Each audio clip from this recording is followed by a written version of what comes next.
എൻ്റെ audio clear ആണോ എന്ന് നോക്കുമോ?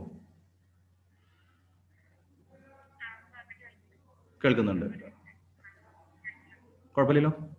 വീഡിയോ ഉണ്ടല്ലോ. ആ, ഓക്കെ ഓക്കെ, ശരി ശരി.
University of Science and Technology, Kerala.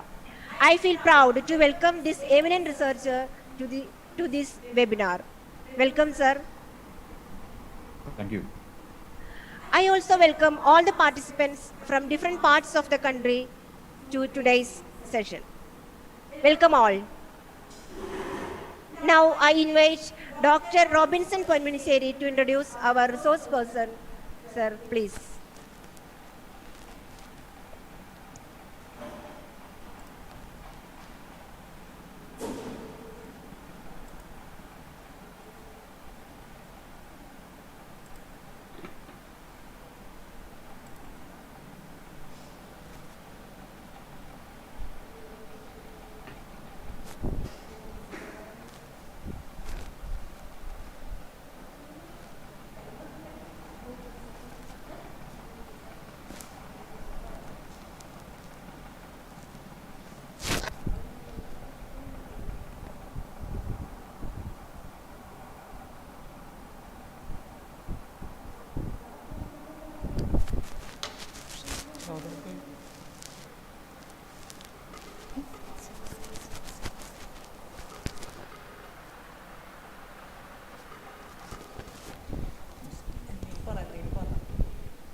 And not able to hear. Any audio problem?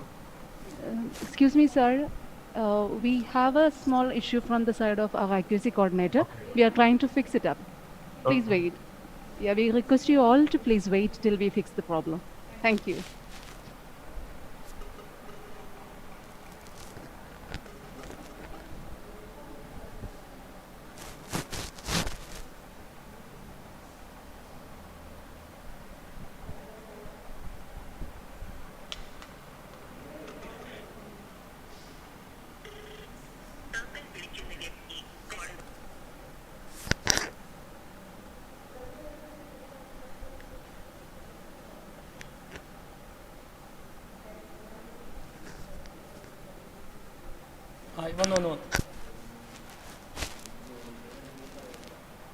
വന്നു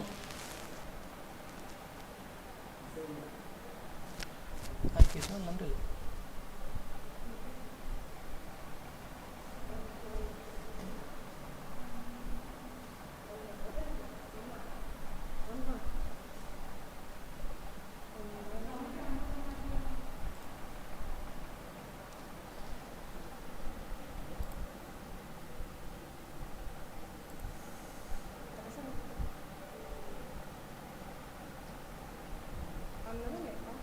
വന്നിട്ട് പോയല്ലോ.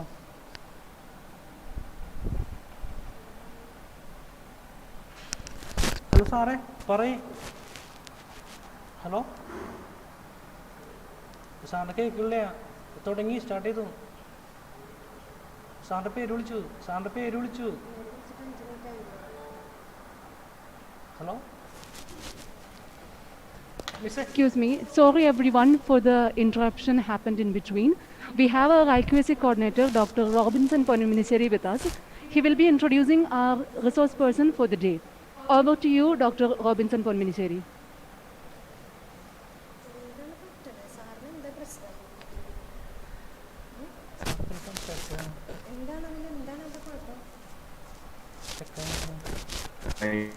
Department of Library Science.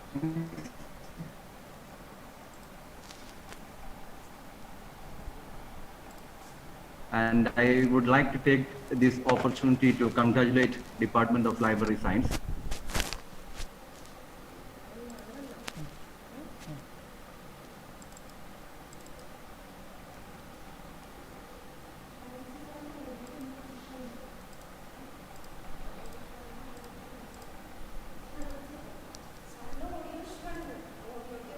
Hello? Dr. Robinson, can you hear me?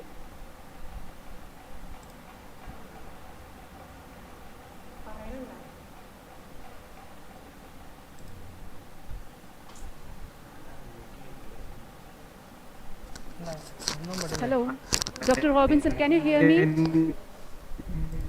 Sir, I guess there is a problem with your audio connection. Can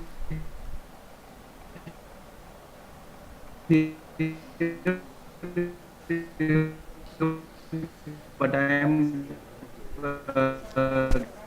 getting out of the so because we don't have to wait for it. So maybe I will invite or I will talk a few words about Mohankumar later.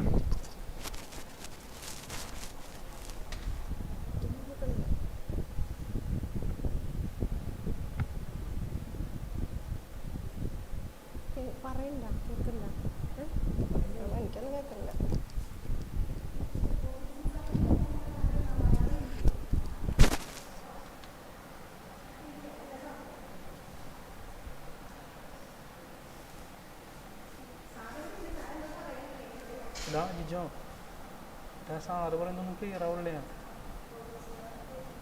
ഒന്നും മനസ്സിലാവില്ല. Excuse me, whether I can continue the talk? Hello? Sir, excuse me, sir, can you please wait for a couple of minutes because we are trying to fix the problem. We are extremely sorry that this happened from our side. It will happen, I think, normally in the beginning. Robin sir It's okay. Yeah. Thank you so much for your patience, sir. സാറിൻ്റെ അടുത്ത് പോയിട്ട് ഒന്നും clear ആവില്ല പറഞ്ഞതാണ്.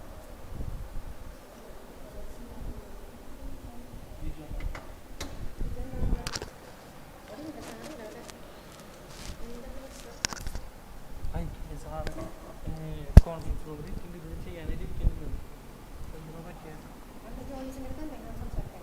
അത് എന്തെങ്കിലും പറ, എന്തെങ്കിലും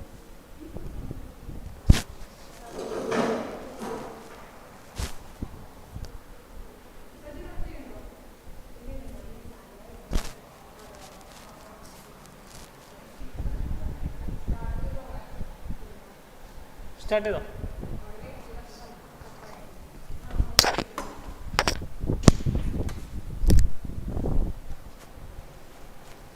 Hello, sir. Dr. K. Mohankumar, can you hear me? Yes, Sir, I can. we are extremely sorry that we have a problem from our side. So our IQC coordinator will be joining us later. And You can use his mobile and then talk through your this thing. I think it will work. yeah, we have Yeah, some but- internet connection issues with his side. So I think we can directly move on to the session for the day. Okay, fine. So fine. I request you to take over the session. Thank you. Okay. Okay, I'll just thank you and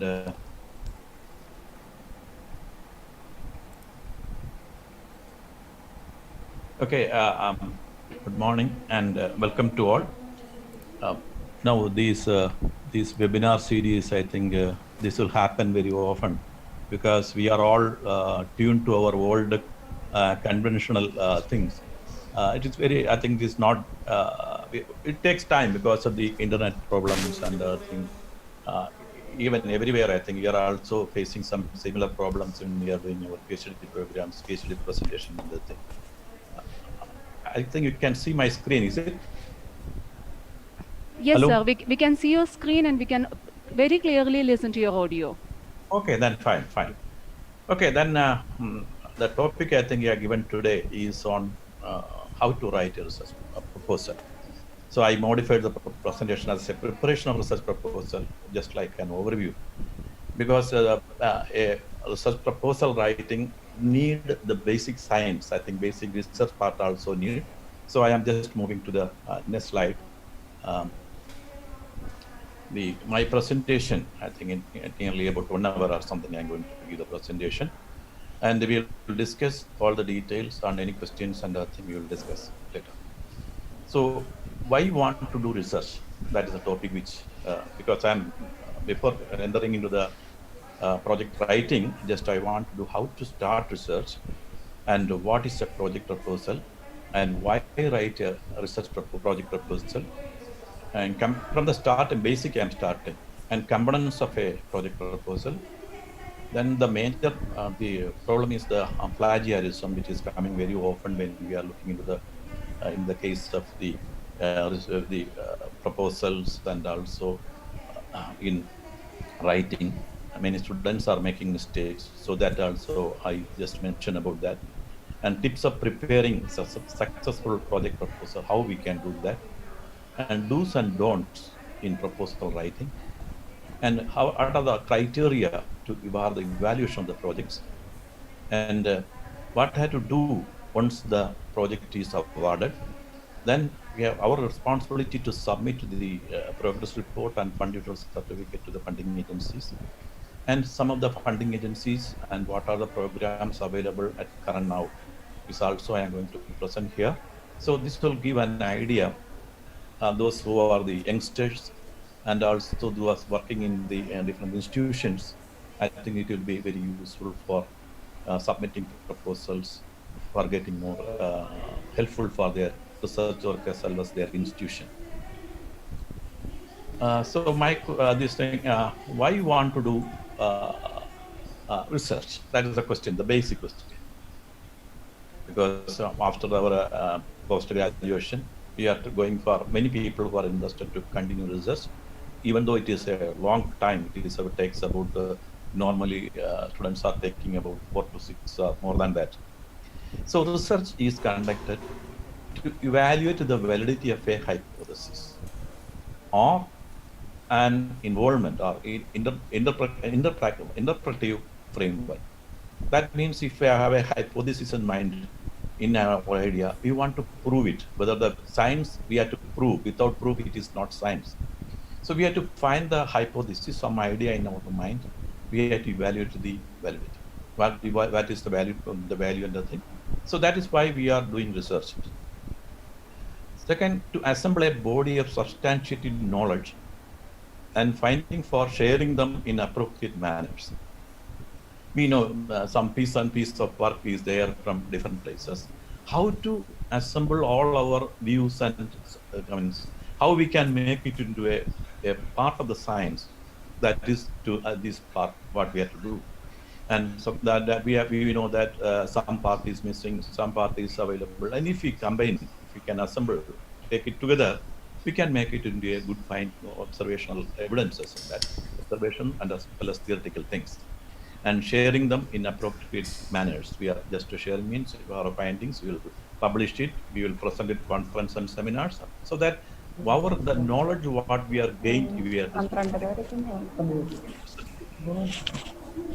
and also to generate questions for further inquiries. So when we are doing research, that means if research is actually a window. When we open one window, we will find several windows further. So research is no ending. So once we find something, there are a lot of new programs and new ideas or new visions or new windows are there. So that is the part of the research what we are doing, and that is it is a ever-ending. I think we can say science research is ever-ending. The purpose of research is really an ongoing processes of correcting and refining hypotheses. So every time when you are doing some part, we have seen that some more additions we have to do, or further refining is required in the hypothesis. So we are doing more and more. That is why step by step our research work is going on, and which should lead to the acceptance of certain scientific truth. So this we will submit to many people, and then they will see that it is a scientific truth. This is that is the reason why we want to do research. Now, research is a process. Actually, we ask, very questions are there. What do you ask? How you ask? Where you look? And what you find? So we have to open our all ears, body sensing. That means all the things we have to visualize. We have to ask more and more questions. Questions are coming into our mind. How, what, where, why? These type of questions always coming into a research scientist mind. Then only we try to find solution in that. ask question to ourselves, and we have to find the solution by referring or going and searching and searching and searching. That is research. So, but then only we will get more and more ideas. So it begins with your questions and end with your answer. So we have to ask question by ourselves. And each time we have to do the analyze the assignment, refine it, refine it, refine it. Like that, then we will have, suppose one case if you are coming, then we'll have more and more questions will come. Find more and more solution in that. And that is a process. That is called research is a process. Now, many students are not knowing how to start research. That we have seen in our research career, university system, even they very well. Once a student is joined for the PhD program in research, they have no idea how to start a research. So normally, and I know most of the people, most of the supervising aides ask them to go to the library and read. But in what way? We have to, the students just like moving around the library, and they don't know where to focus. So they go on searching and searching and searching. So after 1 year, we will ask the student, what is your progress? Sir, I am doing the literature survey. So that is not the process. It should be a time-bound program. PhD program is a time-bound program. I afraid to say that many of our students are not keeping their time. They start only in the beginning.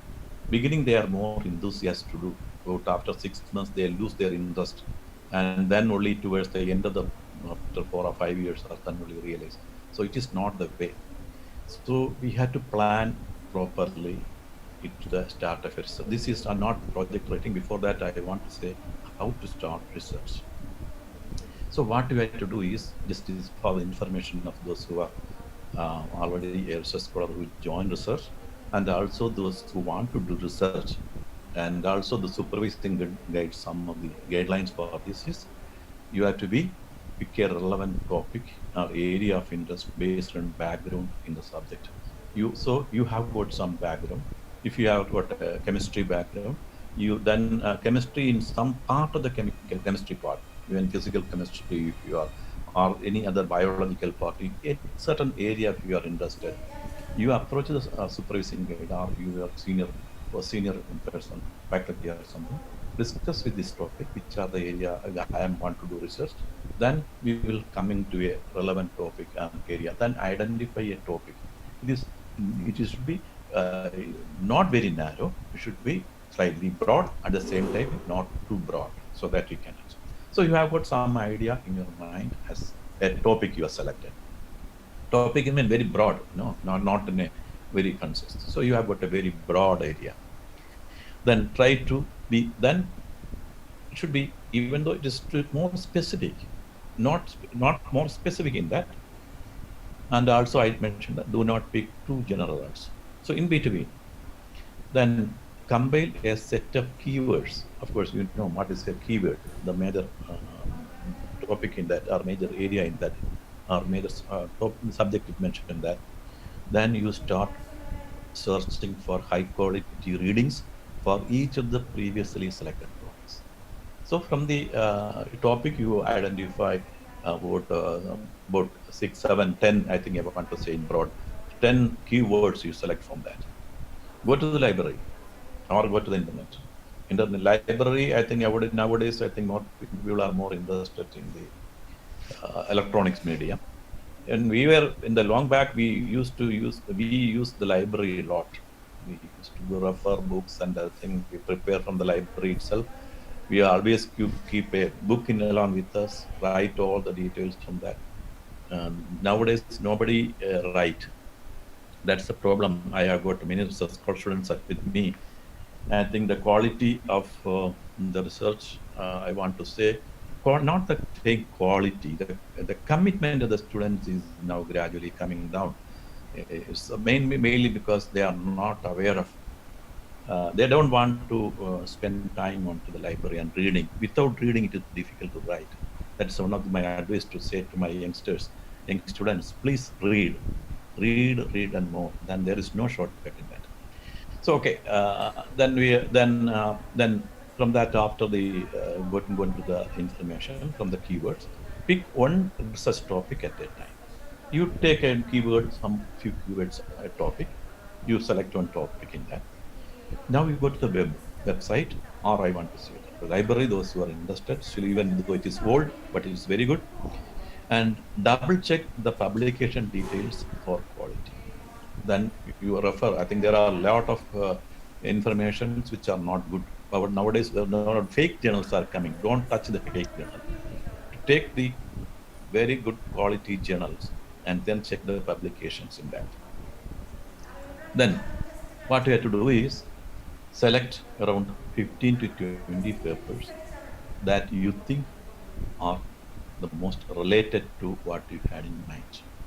So first you selected a topic, then you selected some keywords, and keywords, each keyword you go to the library or you go to the website and selected around 15 to 20 papers that you think they are more related to what you had in mind.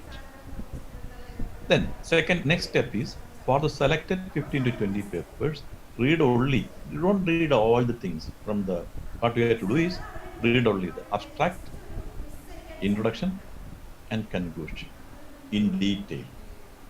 Don't you have to go in-depth reading of the abstract. You understand properly, not one time. I think you read several times, then only you get each idea of what is mentioned that introduction and conclusion in detail. Then identify. You take a notebook. I think my advice is to take a notebook. You write on which you write the paper that you selected one paper one. What is the problem that the problem of paper one it addresses? What solution it proposes? What are the objectives in it? What are the methodology they developed? What are the ideas they are coming out? And how the solution different from previous solution? Then you read it, you write that how the solution mentioned in paper one is different from the earlier researcher or earlier studies. Then you identify what are the main contribution and conclusions mentioned in one paper. Similarly, you do all the 20 papers. You write in your book all the 20 papers. You take one paper one day. That's or 2-3 papers you can, because you are reading only abstract, introduction, and conclusion, and write a note which with a strong background, understanding properly the what is mentioned the abstract, what is mentioned the introduction, and what are the conclusion. What are the conclusions in detail in each paper. Write it, so then you will get an idea. After the 20 papers, you get some background idea. Out of the 15-20 papers, and based on your reading, so now you are done. You know each and what is the 20 papers, what they have mentioned, what they explain. So you are reading and understanding on this. Okay. From that, you pick a list of 4 to 6 papers that you think are the highest quality. So from the so far it is published, you take 4 to 6 papers. I want to say about 6 papers. I wanted on the higher side. You take the 6 papers, the best among the 20 papers you have selected, available in all the through website and all the sources of that is the most interesting and very close to your keyword area selected, and address your research interest. Then which these papers, 6 papers, are mainly concentrating what you are thinking at. Then what are the challenges in the field most appropriate? Then you make it. From the 6 papers or the papers, now you have now from the background, you know that what are the challenges, what are the gaps, what are the problems, what are addressing in exactly in most appropriately in the each papers. So now read those 6 papers from beginning to the end. Now there is no shortcut. You read from the title to the last even up to the acknowledgement form carefully, and then identify in the following. I'll mention that. So in-depth reading, I think very clearly. You take time. Read not 1/4 You read more and more and more and may prepare a note on it in each paper, what they are mentioning, and then understand detail. So now you have to look at what are in each paper, what approach they are making in depth. What is why the topic is so relevant, how the topic becomes more relevant to the scientific community or even into the current knowledge of the science and also to useful the socio-economic problems. So you understand properly that part and what the approach made in each of the paper. Then what is the method of analysis they done? What type of methodology they done? What is the approach they done? So you have to understand. One is the approach. Then you understand what are the evaluation tools. These evaluation tools are of high quality and also the latest informations are there. Verify it, check it. And simulation and measured data. Some of them are the modeled data, the theoretical thing and the measured data. And some of them are the already observed data or measured data or some sample selected data. Then analysis and interpretation of result. Then, so these are the first part we have in the introduction, then method of analysis. Then you are coming to the result part of the paper. You analyze what type of analysis they made. What are the interpretation of in each paper they made? That is how the results are drawn. How the results are they drawn from each paper. How the results are justified. Now coming to the discussion part. Of course, yesterday you heard about the paper consists of introduction, then methodology and data and methodology is there, then and results, then discussion and the conclusion. Of course, yesterday at the talk, I think everybody is familiar with that. So from that, so I am assuming that you know all these things. Then how the results are justified in the discussion part. The discussion part of your research paper is the heart of the paper. I think, of course, everybody knows that. It is a heart. This what they decide. This is what we justify our observational evidences with the current knowledge. So that is the discussion part is the most difficult part to write, because with a very good knowledge, then only we can write a discussion part. So how the results are justified in the discussion. You just read it, understand each paper. Then you draw what are the conclusions from. Okay, now in each paper, you after you shortlisted 6 papers. These shortlisted papers, you have gone in detail about the introduction part, its relevance, what is approach, why they selected that topic. I think everything will come in that. Then the method of analysis you have seen, approach, evaluation tools, what are the method, measured, observation or simulation. Then analyzing interpretation, then you watch even figures also, how they are representing in figures, how the axes are well labeled, and every figure should be self-explanatory. Without reading anything, when we look into a figure of a paper or a thesis, you should understand what it is. That I think most of the students are nowadays, they are missing. They are just depending upon the computer, drawing something and presenting. It is not that way. Understand it properly. And each and every labeling should be legible, and when it is reproduced in a paper or in a thesis, it should be easy to read. And how the table is presented, how the figures is presented, how different colors are used for different lines. So these should be very clear, and the gradation of the colors in presentations also should be very careful. And how the results are justified in the discussion and conclusion. So then we will getting some questions coming into your mind. Normally, a researcher, a student who is very interested in the topic, he is eager to know the subject, it can understand all these things. Then the student, you analyze in your own mind, did all the 6 papers or some papers are similar approaches. You selected 6 papers, Whether all 6 papers use similar approaches, or some papers use similar approaches, you see it. Yeah, then you are the person to judge about the quality of the 6 papers in your mind, in your hand. Now just a question ask: have they used the same evaluation criteria or same method of analysis they used? You just verify it. Then you understand. You realize here is the student's mind comes. Here do you apply your mind? These questions you have to answer with clearly look at that. If not, what are the strength and weakness of each method? Normally, all the 6 persons may not be have the same approach or having the same methodology they adopted. Some others have used different methods or different the approaches they made. Then why each approach or each methodology is different. Then why they are much better than the previous other one, though that you have to accomplish.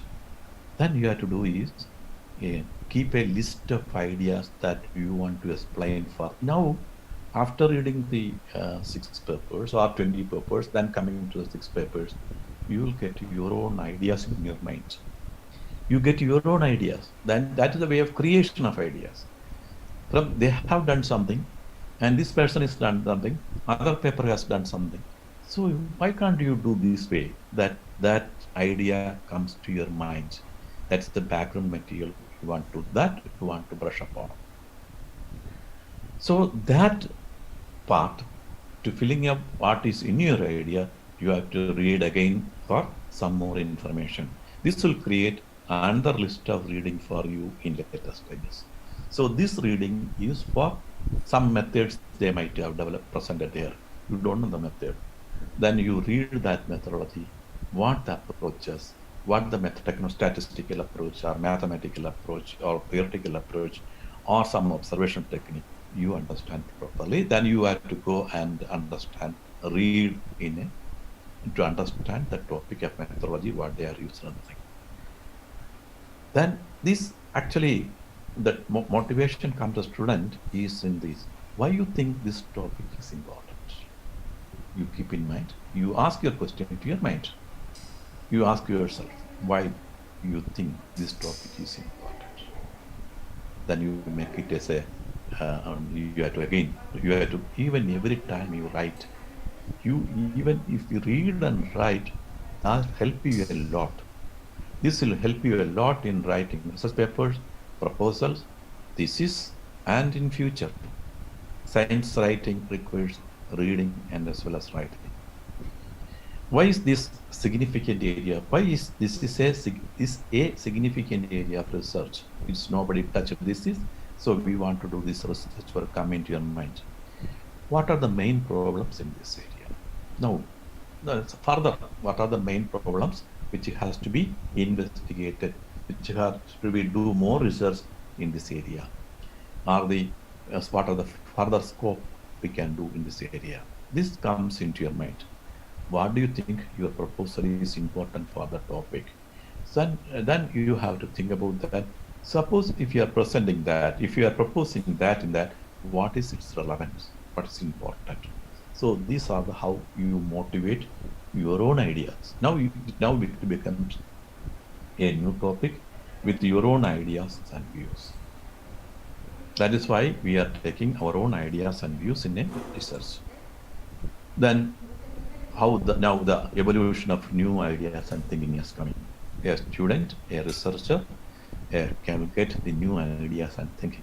After going through the paper or article, try to keep a list what you think the others may have missed in the paper study. That is of course, even if you write a paper, there are many gap areas there. Many things are missed in that. If you have done something, it would be much better. Suppose you have selected some studies on using one region, some observation. If you take this another region, sometimes it may change. Suppose you want to take an example is the corona vaccine. You are thinking about that. Corona vaccine is, I think, it is corona vaccine, what you are seeing in the winter the season, the cold countries, and what is seen in the tropical region, the nature of that virus itself is slightly different. So that if you ever done a research there, it may not be applicable here. How we can that type of idea thinking has to come. Different conditions, how it survives, how different location regions it can change. These are things has to come in mind. So this is an only example. Similarly, you after reading that, new ideas and thinking will come, and that also we want to do what we new topic which we can introduce. So the others might have missed some part, and then you identify the gaps of or limitation that would be improved upon, which are the limiting part we have to be further investigated. Any ideas on how to accomplish these improvements? So now you will get the ideas. For getting more and more ideas means you have to read more. You have to discuss with your supervisor or senior faculty or senior teachers or your colleagues. Even discussing among the research scholars also, you will get more and more ideas. So whatever our knowledge, if we discuss with another person who knows the subject, definitely will improve the quality of research, quality of the ideas and thinking. That also we have to develop. Then what we have to do is, from our own ideas and views, now after reading every 6 papers and further reading, and then you after getting that you have got more and more ideas you came. That idea you have further referred many papers and review and many research papers, reports, some technical methods you have studied that. From all these things you make and then you discuss with many of your colleagues and faculty. Then you try to write a 2-page write-up about what is your proposal in your mind. That is, it is your own proposal. Now you're coming to your own proposals and ideas. What is the motivation? You coming to that topic. 2-page writer means you are seeing that only you can write in 2 pages. Writing short is very difficult. You write the motivation. Why you want your topic is, why you selected that topic. What are the research challenges you are going to address? In a very short form. This is very crude form. I am not telling that it is not the perfect. It is a crude form. Then observation of existing work. What are the current observational facilities or current theoretical knowledge or current experimental technologies available? What are the limitations of existing work? So there are a lot of limitations of the existing work. How we can resolve or how we can modify that. You mentioned that. You mentioned what are the limitations of the existing one. Then potential directions and ideas for improvement. There are limitations in this the present scenario. It is a lot of limitation. How we can improve and what direction? Clear ideas in what direction we have to proceed. And next, what are the outcome, major outcome of our research? If you do all these things, what are the major outcomes? So now you prepare after reading and collecting knowledge, thinking by yourself, and your own ideas evolved. You prepared in your ideas into a new proposal, which has got to be these are the points. That is motivation, why you selected that topics, relevance to the topic, then what are the research challenges involved in that, and what is the overview of the existing current present work, what are the limitations of the existing work, what are the potential directions and ideas for improvement you can suggest, and the expected outcome of the search if you do all things. So this way you write a 2-page write-up. Then what you have to do, have some, we have got some friends, your senior colleagues, the proposal for you and give a feedback, discuss with them. There is no harm in discussing with others. I think earlier, I don't know, some of the students community or even faculty, even scientists in many institutions, they never reveal their research to others. They are afraid of. I want to say they are very narrow-minded people. A broad-minded people never hide their research findings.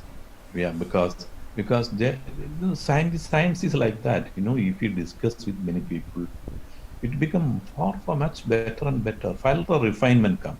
If you keep in your mind, it is all becomes very narrow. It is very. It's a narrow-minded people.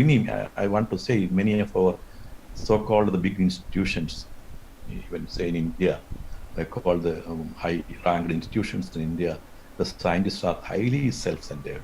Even though they are not Bhatnagar scientists, they are got all the awardees, but they are highly narrow-minded, and they never reveal their result to others, fighting each other. That's a very bad thing what we have seen in many of the institutions. Of course, in universities, not much. Well, still there, but I want to say it is little. And if when you think it is clear, then discuss the proposal with your research supervisor. Okay, you discuss with the colleagues and friends and senior fellows. Then you have gone to then you can approach if it is okay or something. So if there is some error or something, then you can refine it. If it is okay, then you go and discuss with your research supervisor or the senior faculty. If you do not think it is clear, what you do, you again go back and rewrite. If your proposal, two-page proposal is not very sound or not very strong, as some of your colleagues told that you need some modification, some suggestions if they made, you go back and rewrite it properly. Take it very positively. You have all the comments and views, suggestions, criticisms. You take science, you take it very positively, and it will definitely improve the quality. If you think you have missed some other work, some people suggested, no, if you add this part, it will be much better. Then you go back to your 20 list and pick, in addition to that, another 3 to 5 good papers related to this topic, read in detail and rewrite parts of your proposal. So some methodology you are missing, you go read again, and not one paper or something, read several papers, or 3 to 5 papers or more. I want to say about 3 to 5 is really small one. You read more and more papers, relevant papers, coming back and rewrite the parts of your proposal. Then if you're writing that, always try to focus. That means focusing is very hard nowadays, especially if you have to see many movies or WhatsApp, many messages. So you have to always keep in mind, you have to think and sit together, and there are a lot of good ideas put there. There are a lot of ideas that come there, and the more you read, more you want to read, which is good, but you have to focus and write those 2 pages. So if you read, more you read, the ideas will be more refined. You will get more, you are deviating away from the topic, but you are coming to closer and closer and well focused.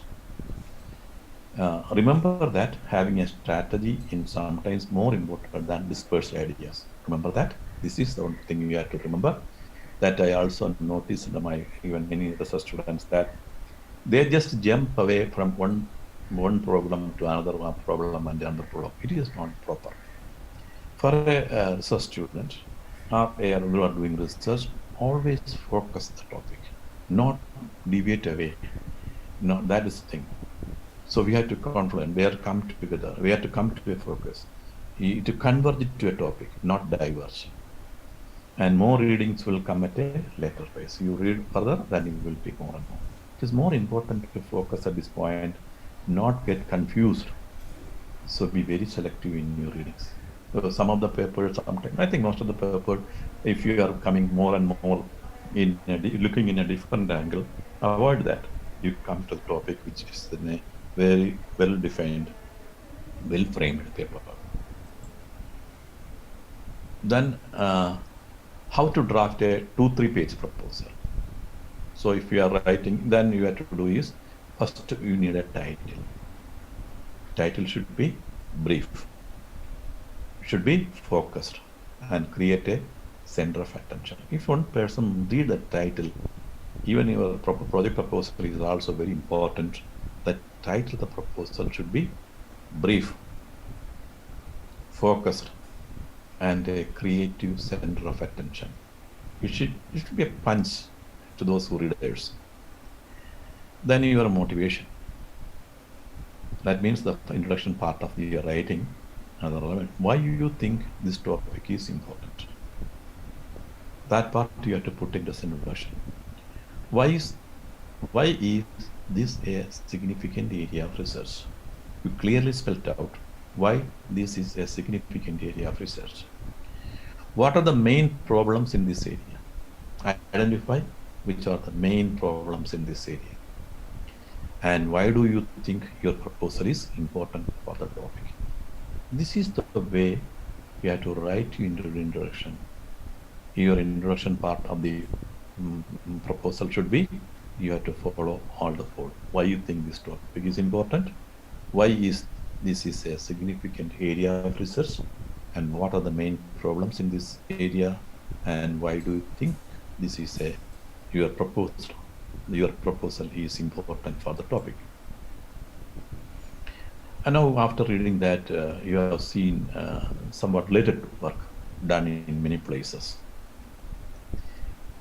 So now from that you have to look at what other researchers have proposed earlier to address the above problem. Suppose now we have got an idea of your topic. Some earlier studies also mentioned about that. You address, now you have to see what is the difference. What are the advantages? What are the studies you have made you have proposed much better than what they suggested? What were their results and conclusion? What their conclusion, what they mentioned? Why do you think this is still need? Why these studies need to do work in this area? So then, what are the shortcomings and the bit of earlier work? There are some missing is there. Some more work they have to carry it out like that. Why do you propose that is different from later work? So you have to mention that how your work is different from the earlier previous works. What do you propose that is similar? Because some of the problems you have to say that this is somewhat similar, but I have got this much advantage. Somebody has done this much work, but my study is quite different. That means further adding more and more information, or you are looking in a different angle, or requiring some other factors also. Then clarify how your idea addresses the shortcomings of earlier work, of course, and provide adequate and proper citations of later work. You have to publication, you have to refer the earlier work done by the many people and how your study they are important. Then proposal body. Then you have to make a proposal. State very clearly and very specifically the question that can attempt to answer. So that is, you have to clearly and very specifically in the objectives, that is, these are called the objectives of the proposal. To state very clearly and very specifically the questions they attempt to answer. Be as clear and as specific as you can. Remember that it should be very, very clear and specific. And you can list the questions, but add the introduction sentence to think the questions and tell the whole story. Evaluation criteria. Mention very clearly, mention very clearly and as specific as possible the evaluation criteria you need to use to evaluate your approach. That is how the methodology we adopted to meet the objectives. That is the objectives of our proposal and ideas. And investigated parameter space. Mention the design space investigated in the study region. That means you have to specify in the location and all the design. That is the basic thing. It changes from topics to topic. So that part you have to be very careful. Then what are the methodologies? Mention on the which of the methodologies will be used and why. Which mention, that is, then I adopted this methodology to do that thing, to analyze thing. You mentioned the reason why you selected that topic. In all the interviews and other thing, the experts ask, I have done this work. Why you selected that topic? Yes, that's a question. Then you are already prepared to answer that part in the proposal. So, elaborate on the tool used. What type of tool you use? You different methods. Some of them are very conventional. Some of them are more advanced. There are limitations and advantages of using each tools are also there. Then you have to scenario what here is. scenario, what is the present scenario why you are using, and expect the results.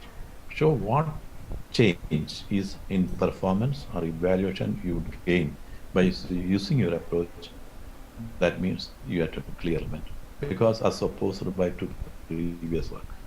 Previous work might have done some work, but how you different your work and how your result comes better than what you have done, or different from what they have done. You have to clearly mention.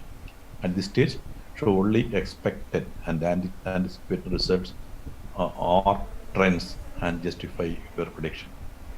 Then they should don't commit that I have done, I found, I invented like that. Don't mention that, because it comes only after confirming, because it has to go through many procedures. So then references around at least six references of high quality per project is required for a 2 to 3 page write-up. Now you have to now you expand your write-up. So this is the way how you have to develop your write. You are at a 10-page proposal.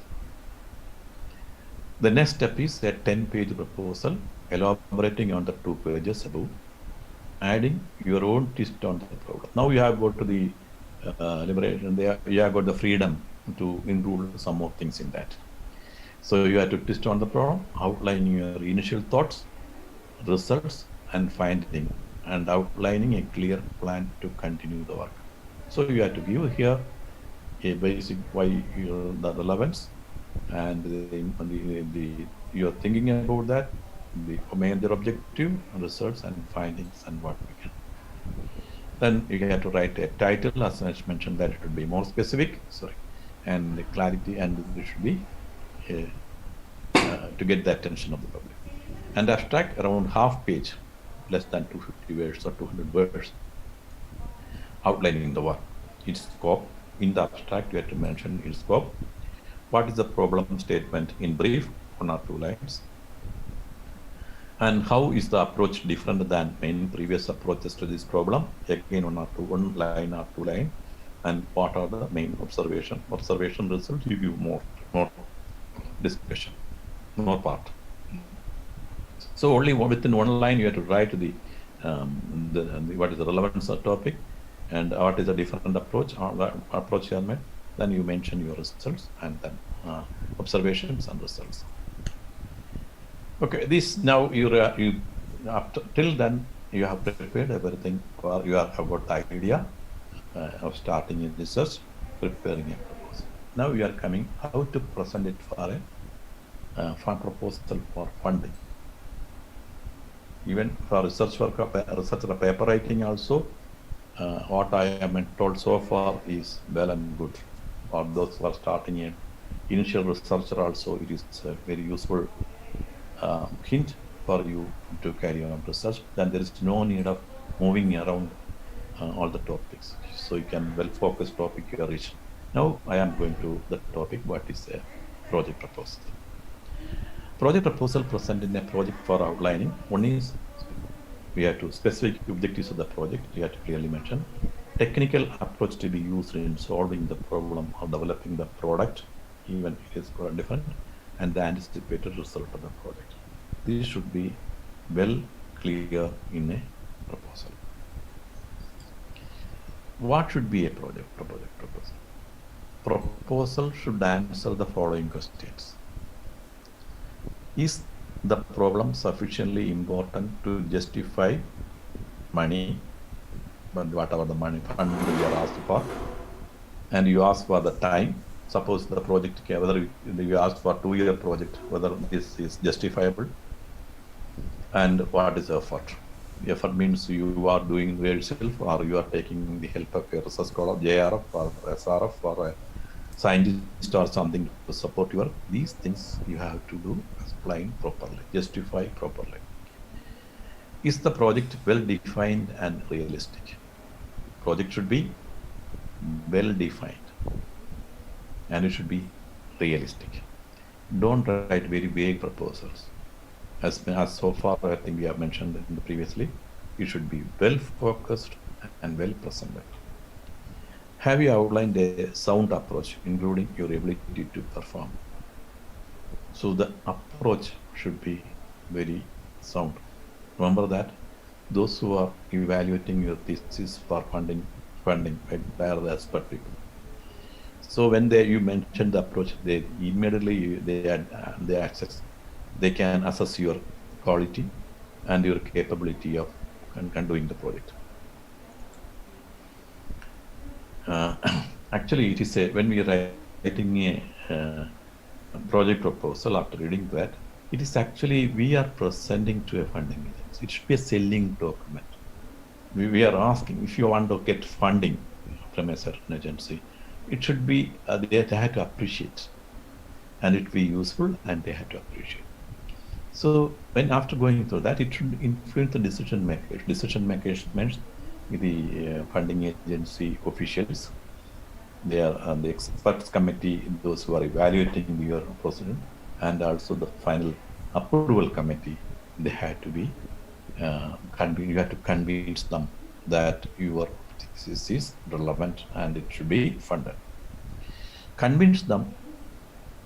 That means to commit time. You are completing it within time, and what is the fund allocated is sufficient. It is and it is not like R. Then you have to be very clear. And what are the resources you ask for? Suppose you ask for some computer, or suppose ask for equipment. It should be, they have to convince the committee as well as the officials and funding and the financial people has to agree that these are the resources required. This much facilities are required to do your ideas and objectives to be supported. A winning proposal addresses an important question with an innovative idea is well expressed. That means when, I am also in many several committees in the industry in evaluating the projects. So when we first look into the project is whether the candidate, the scientist has asked whether the idea is innovative, new, whether a new idea has come, and whether it is well expressed, and whether it is a clear, the methodology is clear, and the idea is also very clear. And that way we have to look each part. I will come out of the evaluation method, I will come later. So that way I think that it is not just simply they are not giving funding. Each and every part meticulously they go through it and then gives the mark. They give the grade. Based on the grade only, it can win, the proposal can win, get funding. Why write a research proposal? Actually, that is a general question, I think, a layman's question. Why write a research proposal, a project proposal? To inform people or organization a project that you would like to implement. A project proposal is much like a business plan. Actually, a project, a researcher, a scientist, a university faculty or college teacher require funding.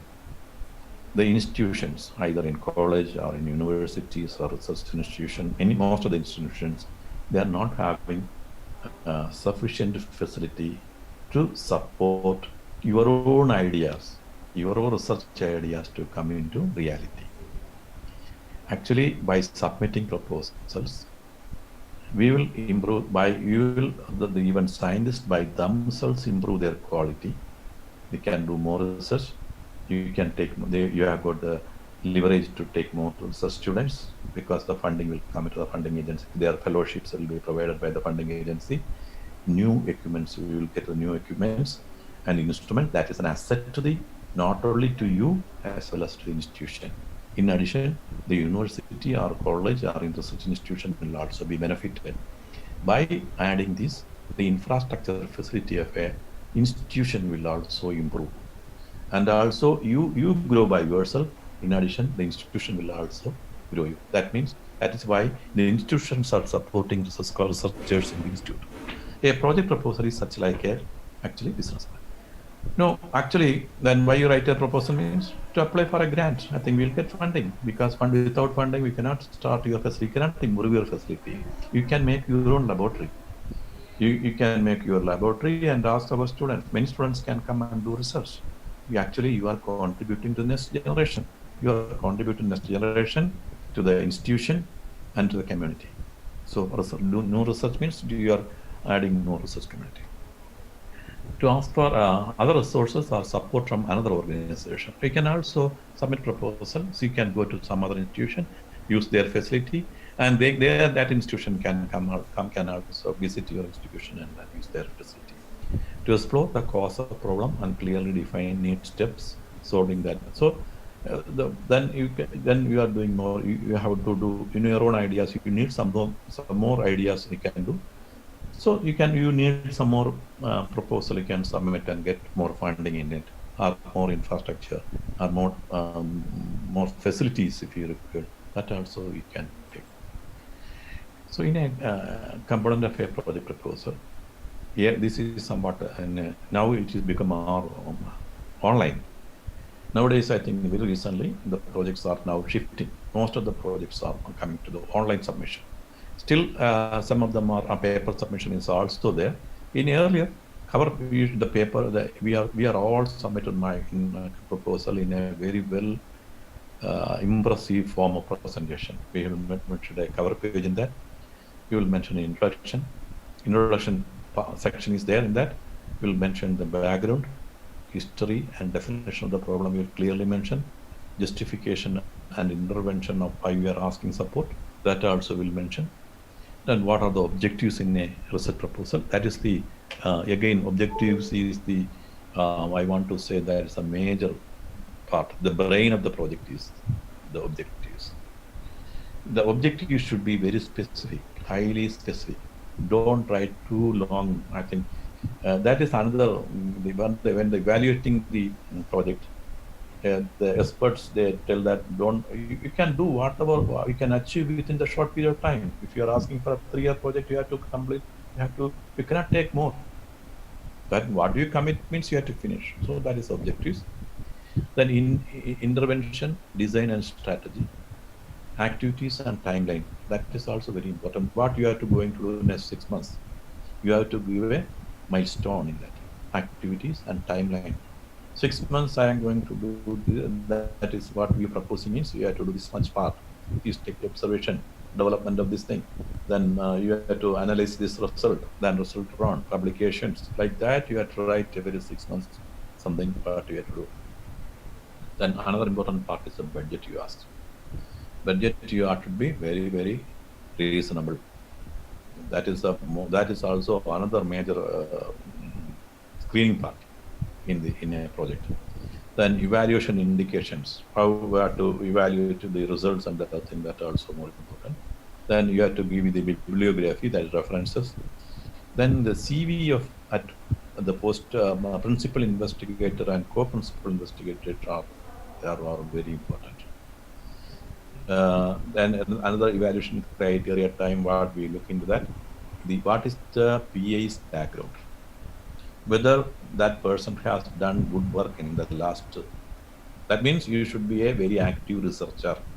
Then only in the project should be about it. Even though all other aspect is excellent, even the PA is not having a background in the topic, definitely they won't give the project, because the PA should be well aware of the project. He has to have a strong background in the topic by means of publication, experience, and he is you suppose and in submitted the earlier proposal whether he have done good work and also submitted the projects on time and settled everything, and an extra if he needs some. Okay, this again front cover institution information. These are all for online submission. The front cover page, institution information, title of proposal, then no more than funding agency, principal investigator, and data.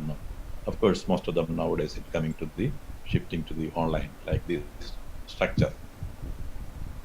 Online submission, all these things are required.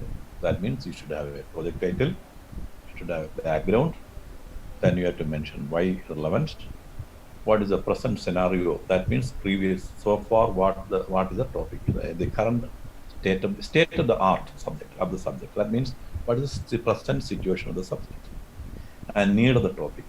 Why you want to do this? That type of you have to answer. What is significance? What are the objectives you have mentioned? what is the experiment or methodology or tools you are proposing. From that, you have to mention that a new technology, new method, a new instrument you approach, what are the approach you are going to make, then time schedule, then what is the expected outcome, budget and justification. These are the online submission parts. So, and in addition, you have to put your biodata details. So when we coming objectives, I told that is a major part, major thing, major decision-making part is your objectives. They should be directly address the problem and I mentioned that. Objective should be SMART. SMART means specific, measurable, achievable, relevant, and time bound. That is called that title. It should be very, very specific. And it is measurable. That means it is quantifiable or it can be accessible. You get to assess it, properly assess. And this objective should be achievable. That is why I told that don't ask too many objectives, but only the most important objectives. And it should be relevant. And it should be on time based. If you finish your objectives within 1 year means you have to finish within 1 year. Using the SMART process, specific, I think I mentioned here, use specific rather than generalized language, clearly state the issue, the target group, the time and place of the program. Measurable, be clear in the objective and about what will be changed and by how much. Setting this clearly at the start makes it easier as to evaluate. And achievable means be realistic about what program can achieve in terms of the scope of what are being done, the time and resource available. And many of your later after 1 year, 3-year project, if a person submitted, and then within that year not able to finish, then they tell that, sir, the student has left, I am not able to complete. No, this is not the thing we have to answer in when we are coming to the committee. Committee won't like that. Because if you have taken a project and committed that, I will finish within 3 years, and I can really look at. So you have to follow. That gives another grading to your project. Then if you want to submit in future, it will be taken concern. It will be another factor to be considered for awarding the future projects.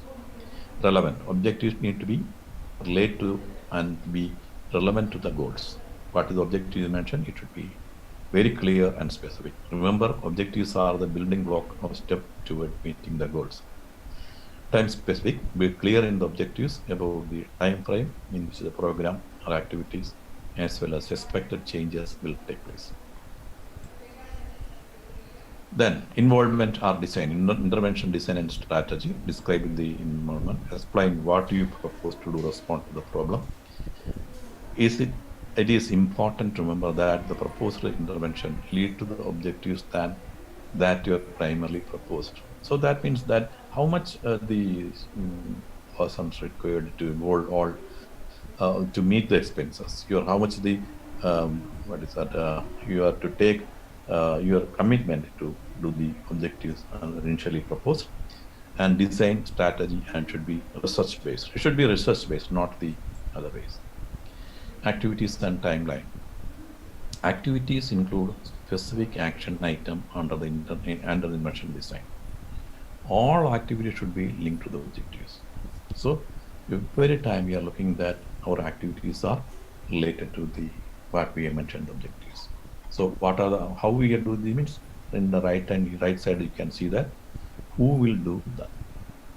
So you mentioned that in this work who will do and when they will be done and how they will be accomplished. Why you choose this approach? How long each activity will take? These are the specifications you have to be very clearly tackled in this activity. Then budget. The most important part is another thing, budget. It has now, I think everywhere, I think the funding agency, officials, experts may come some comments about that. Finally, the finance people of the funding agency, they are the people made it every time they cut it. Why you want two research scholars? Why you want to ask for 2 JRF? Why can't you do yourself, or why you want only one? Why can't we use only one resource? That type of questions, I think they will come always. So in the budget strategy, ask for what you need to do work. This is a question very important. That is the way in which we are getting funding for that. Suppose you are doing something in your college, there is not having a high computing facility is not available. You can do the proposal. I want this much specification computer which cost about 5 lakhs, 10 lakhs, like that you can propose. If it is relevant, whether your work is that required to complete that work, definitely the committee is approved. That is why improving the infrastructure facilities. So that is what do you need to do work. Some laboratory, you want to develop some biology lab, physics lab, you want your own some specific lab, electronics lab or something. Definitely you can propose it, and the funding agency has will support it. Justify requests that are significant or out of the order. That is important. You justification why you need this is important. Then you first mentioned that it is not available in your college. Then they will ask the question, what about any nearby institutions is available? If that is also not there, then only they will provide that. Develop a budget explanation to delineate clearly how budget figures were computed. That is very, very important. Then we cannot write very clearly. You study properly how to prepare, and you discuss with some of the persons to how this how we can on the budget can be tabulated. You just I am a sample budget estimate. I don't know whether we can see it. If it is clear, see, there are basically two type of budget headers. One is called non-recurring items. Non-recurring items, only once the money is one time money is given. That is the infrastructure improvement facility. For example, if you want to buy equipment, you want to make a laboratory, you want to make a new computer facility, or like that, any new facility if required, that is called non-recurring expenses, non-recurring item. It is not recurring means every year it has to come.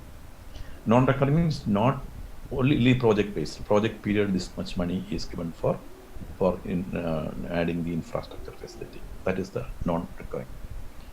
Recurring means recurring items are manpower. Manpower means you can take the junior research fellows, senior research fellows, research associate, research scientist, etc.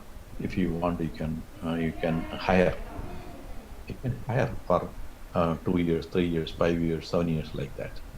So if we suppose I have given an example for 2 JRF. 2 JRF means at the rate of 25,000 per month rupees 25,000, and the funding agency will give 20% HRA to the basic. This is a central government programs. So that will get 25% HRA. So actually one student per month get around 30,000. 30,000 you will get. If you are 2 students mean 30 plus 30, 60,000 into 12. That is why 3,60,000 first year, 3,60,000 second year, 3,60,000. So total you have to add like that. Then contingencies and consumables. These include your paper, writing paper, whatever consumables, pen drives and everything, computer facilities, whatever you want, chemicals, all the facilities. That is means consumables, and also some of the contingencies, something if you want. That also comes to, you put right 2 lakh, 2 lakh, 3 lakh. Just I put a very sample way. No, it is not a genuine, not the thing. Just I put some values to show that is an example. Total comes to 7 lakhs. Travel. You want purpose in a project. You want to travel to collect data. Suppose you want to go to some places for the computational purposes, to go to another laboratory for doing some work. You ask money. If it is convincible, if you are justifying that, the funding agency definitely give that money. And you can also attend a conference and seminars within India. And the books and periodicals, suppose you want to buy for your library, it is not there, you want some more buy some to meet your project objectives.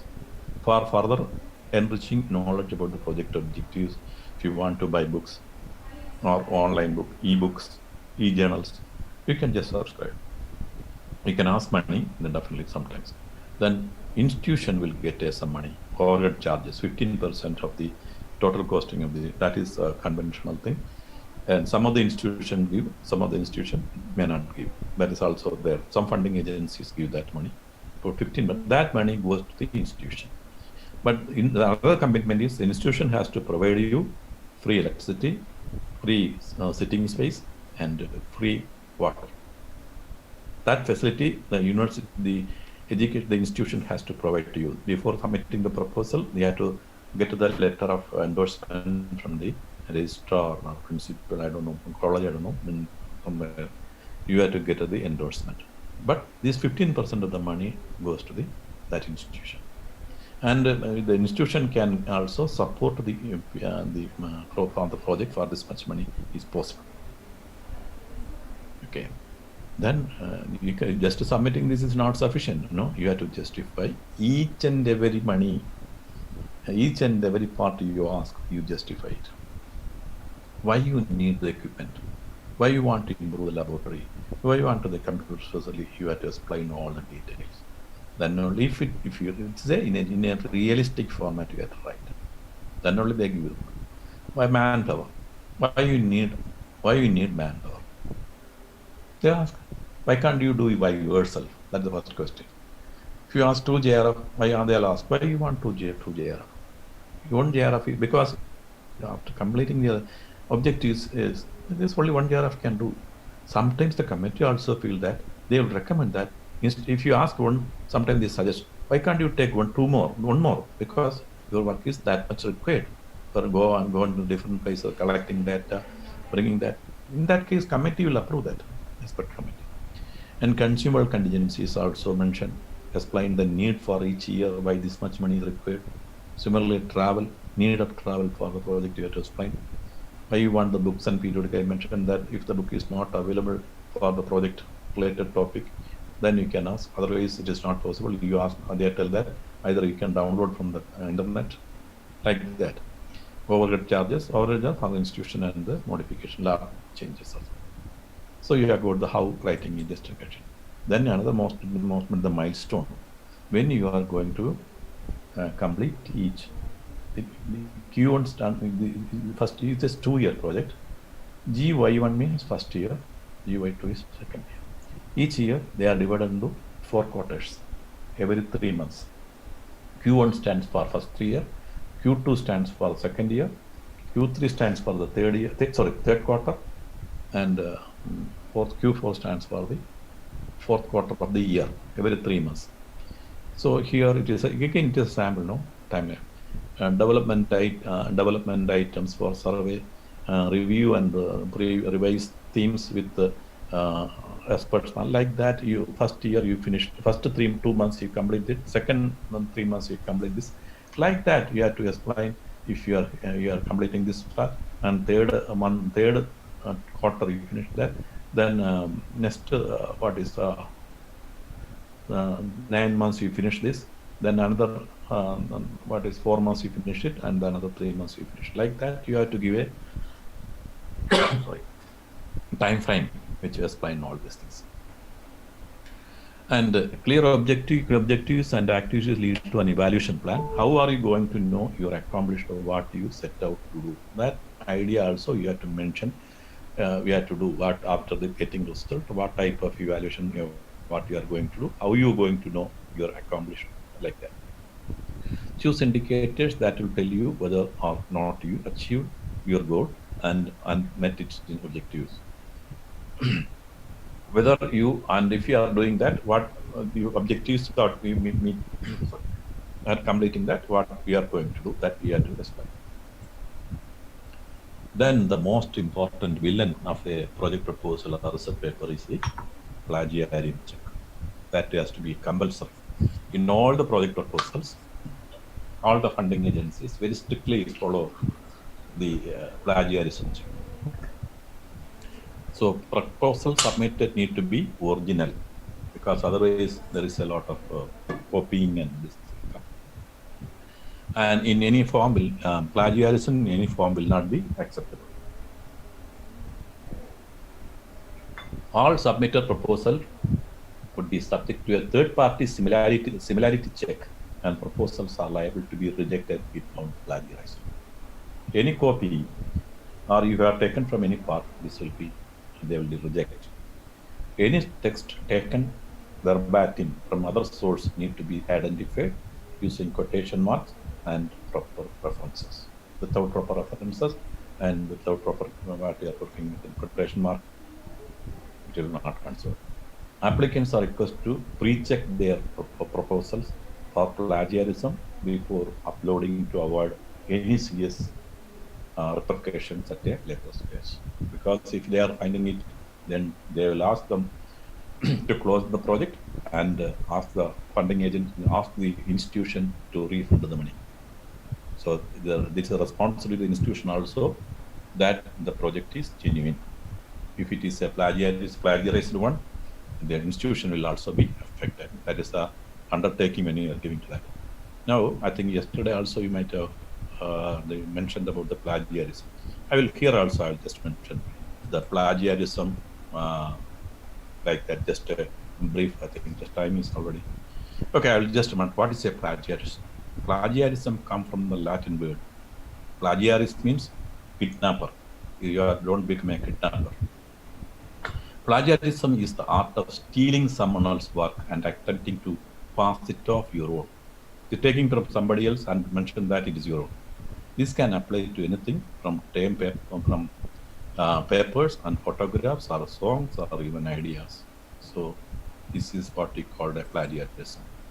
And plagiarism can occur when copying, when summarizing, when paraphrasing, or citing common knowledge, facts, ideas, and or words without giving credit to the person from whom you got the information. So that is you have to be very careful about that. Plagiarism. I'll go through that in detail about the plagiarism. Okay. There are you have seen that in many of the papers published or articles, there is a C with a zip in circle that is called copyright. This is a form of protection provided by the laws to the author's original work of authorship, including literary, dramatic, musical, artistic, and certain other intellectual works. This protection is available to both published and unpublished work. Even unpublished works are also protected. So be very careful when we are seeing in a internet or in a text. If there is a C within a circle, it is copyrighted. Without their permission, it is not allowed to use it. Then fair use. Fair use is a statute under copyright law that allows for the use of limited portion of a work that has copyright without having to have permission from the original owner. There are some some part, a very limited portion of a copyrighted article can be used. That is just like what is called a reservation is given to a very few people. That is actually for education research. That means if you want to do include one figure in your doctoral PhD thesis, and if a copy, even though it is a copyright from one figure, if you want to take it, you can take it. That comes under the fair use rule, but you should be referred the courtesy, or you have to mention that you have taken this figure from some source. Source you have to specifically mention, but it is allowed for a very small portion, limited portion. It was created for the purpose of research and purpose. It is a little harder to pin down the plagiarism or copyright. This cannot be called a plagiarism, or it is come under copyright law. When using someone else's work, it must be always give credit. When credit is due, even if you're using only a small part, even if you say a small part, then you have to give the credit. If you are not sure, then ask for permission. If you don't know whether we have to use for this part, then you have to ask, you write to the concerned publisher, get the permission. There are two different ways of plagiarism. One is intentional and another is unintentional. Intentional means copying and pasting parts of a whole web page to submit as well. Many people, especially when the project work you are doing to the students, they play till the last moment, then come back with when presenting the copy it and submit it. But the faculty who knows the thing, then easily can catch. So that is the unintentional way of copying and pasting part of our. Downloading a paper without permission. I think many people are doing that. It is not allowed. Downloading a paper without permission is not allowed, because the papers are, published papers are copyrighted. Sharing a paper via email, that is also not allowed. It comes under the plagiarism. Using another person's paper, that is also not allowed. These are all intentional. So unintentional is also there, but it is not purposefully, but that paraphrasing a source without citing, taking some part of that, changing the wording and then using without citing. That is called unintentional. Failure to include words cited or of reference pages. So you refer somewhere, but not including the reference page. Patchwork plagiarism, that faking the ideas, taking the ideas of other writers and patching them together. So you take the ideas of 2-3 different peoples and make together and tell that it is your idea. That is also not, it comes under the plagiarism. Why do students intentionally or unintentionally plagiarize? That we are seeing a common thing. Intentional means fear of failure or taking a risk. I told that if they play last minute, they think that they fail the exam. So what you do? Copy and paste. And poor time management skills. That is very common nowadays. Time management is very, very bad nowadays, because they think only in the last moment. View consequence of cheating as unimportant. They think that nothing will happen. The faculty and the teacher is not going to see it. Like that, they think that. And does not think that they would get caught, and does not care about the consequences, because the plagiarism is a very, very thing, and it is legally, it is not permitted, and mainly lazy. Unintentional means may not know how to integrate ideas of others and women. People, students are most probably, students are not know how to write it properly, how present it properly. So what they do is, they take it, but it is an unintentional, but it cannot be unintentional, but it is not proper. Instructors assume new students know that, understand proper documentation. And teachers define plagiarism differently. I know many teachers are also used. Sir, if I am quoting somebody's paper exactly like that and putting reference, it is not a plagiarism. I told no. Even we cannot take a full sentence of others and write with the reference, it is plagiarism. We cannot write their own words. We are not allowed to write their own words, and may not know how to take notes properly or done slowly. Common forms of plagiarism are downloading a research paper, copying an article from the internet or from a local source, cutting and pasting from several sources. That is a common thing what people are using, and some people use a faking citation. That is also, you can easily catch. Nowadays, I think when we run the plagiarism software, easily catch from where you have taken, easily, and with the full credit also, details. How to avoid plagiarism? Avoiding plagiarism is quite simple. The best method is avoiding it, simply be honest. When you have used the source in your paper, give credit to where it is due. You give the reference. Acknowledge the author of the original work you have used. So you have to always acknowledge it. How to avoid plagiarism? When you write something that includes words, opinions, statistics, facts, information from other or any other sources, and pictorial representations, you are required to put down a footnote or quotation mark, and or in what is called in text parenthetical reference to the author. If there is no author, then state where you found the information. For example, you can do the website also. from where you got the information also you have to mention. Citations have to be used when you use these methods: quoting, paraphrasing, summarizing, and comment when applicable. You must write where you got your information from. So you have to mention that from where you got all the information. There are many styles of citations. What is a quotation? A quote is a word or sentence that is a writer copies exactly from a source. Then quote, I think you know what is quote.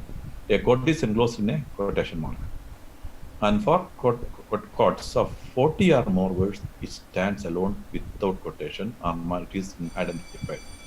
Five spaces from the left margin. So when you are doing that, 40 or more words is stand alone without quotation mark, and it is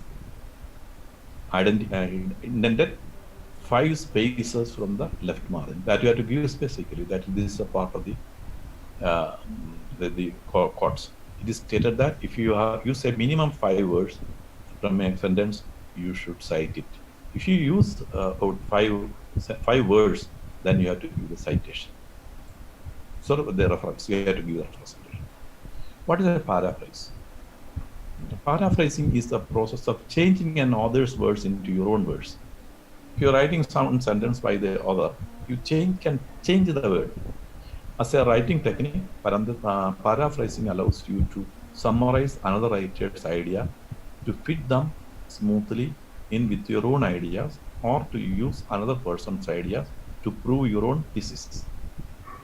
Actually, that is permitted, but only thing is you give credit, refer. Even though if you change the sentence, full change and you change it, but you have to give the credit to that. You have to give the references.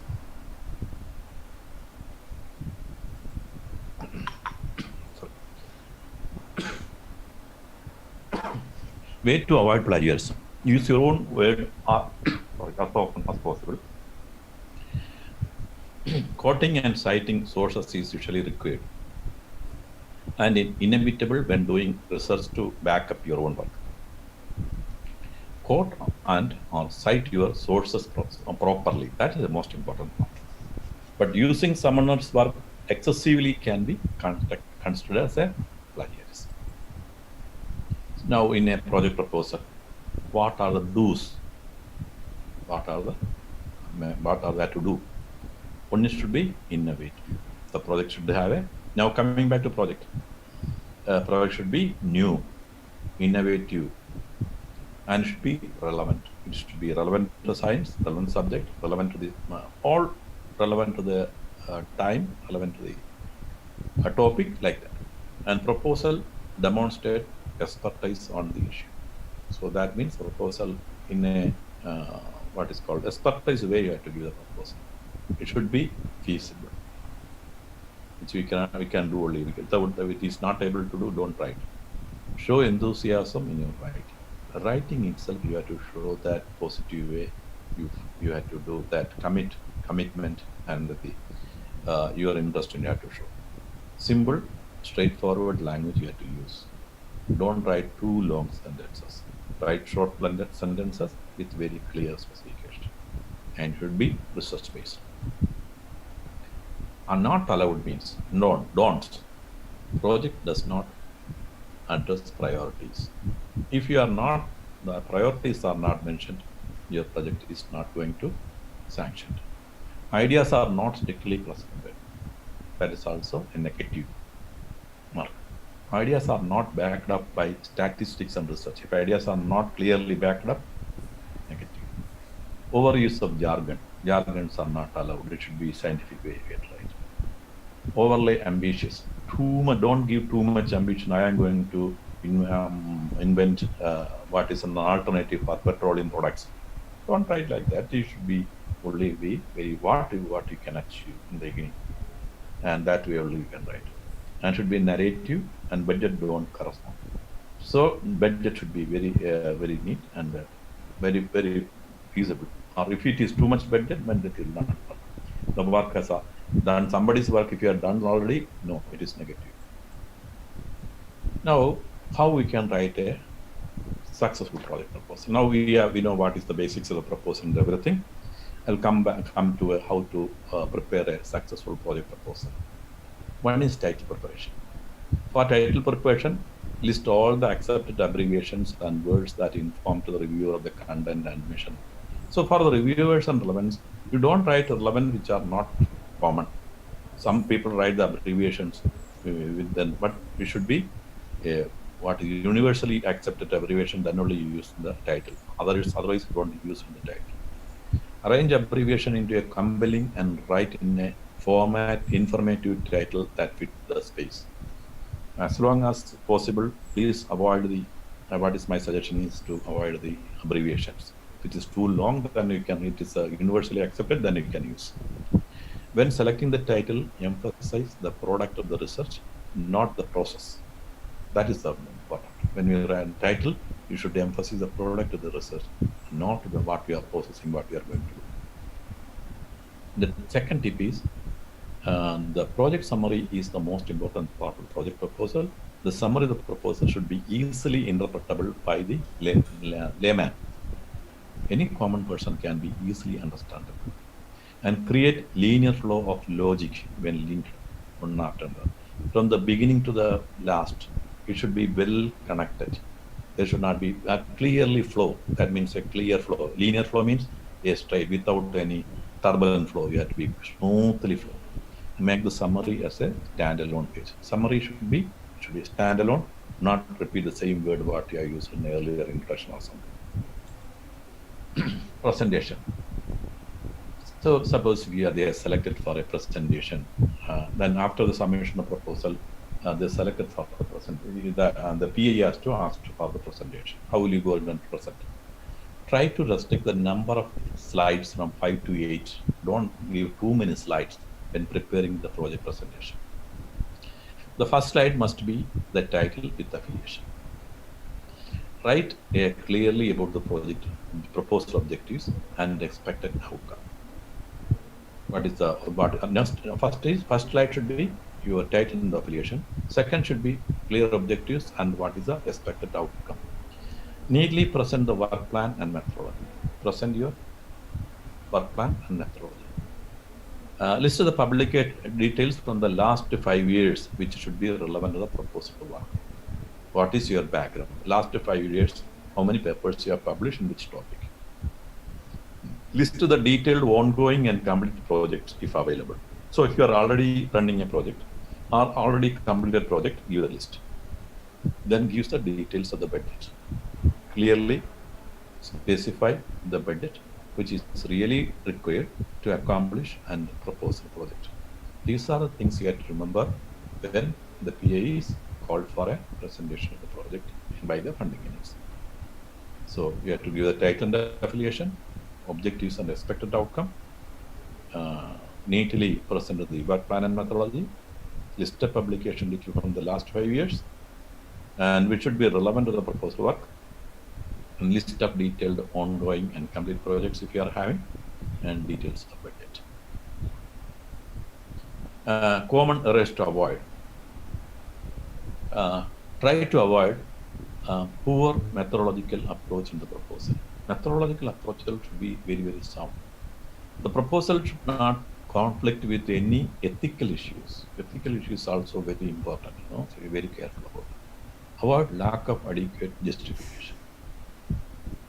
You have to justify adequately why this project is relevant. Beware of predatory journals. Avoid publishing your research paper in false journals. Articles published in predatory journals may be one of the reasons to get you project rejected. If you are nowadays, there are several journals. If you pay some money, they will publish within 5 days or 2 days, like that. I saw that many people application like that. If you are publishing that paper and presenting, means your project they are not going to accept it, reject it. Before submission, what you do?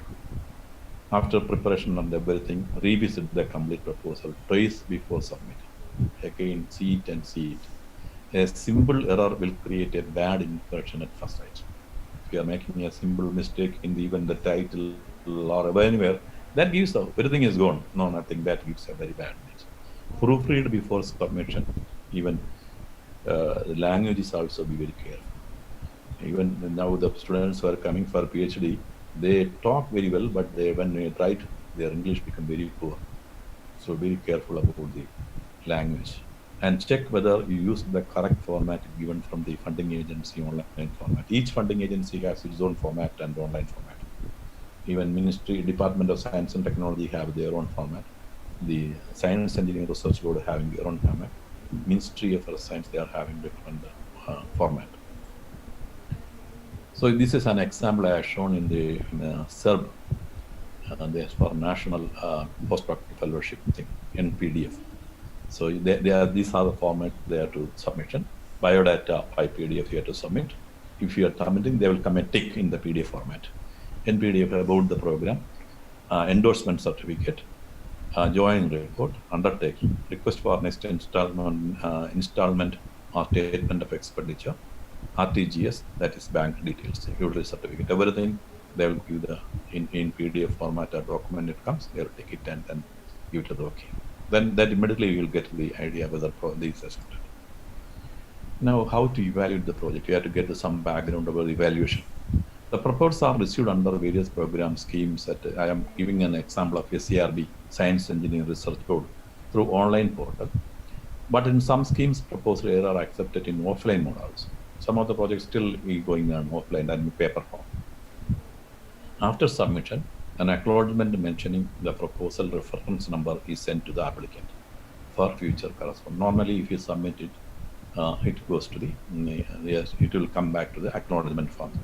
Proposal received will be subject to preliminary scrutiny for the requisite documents.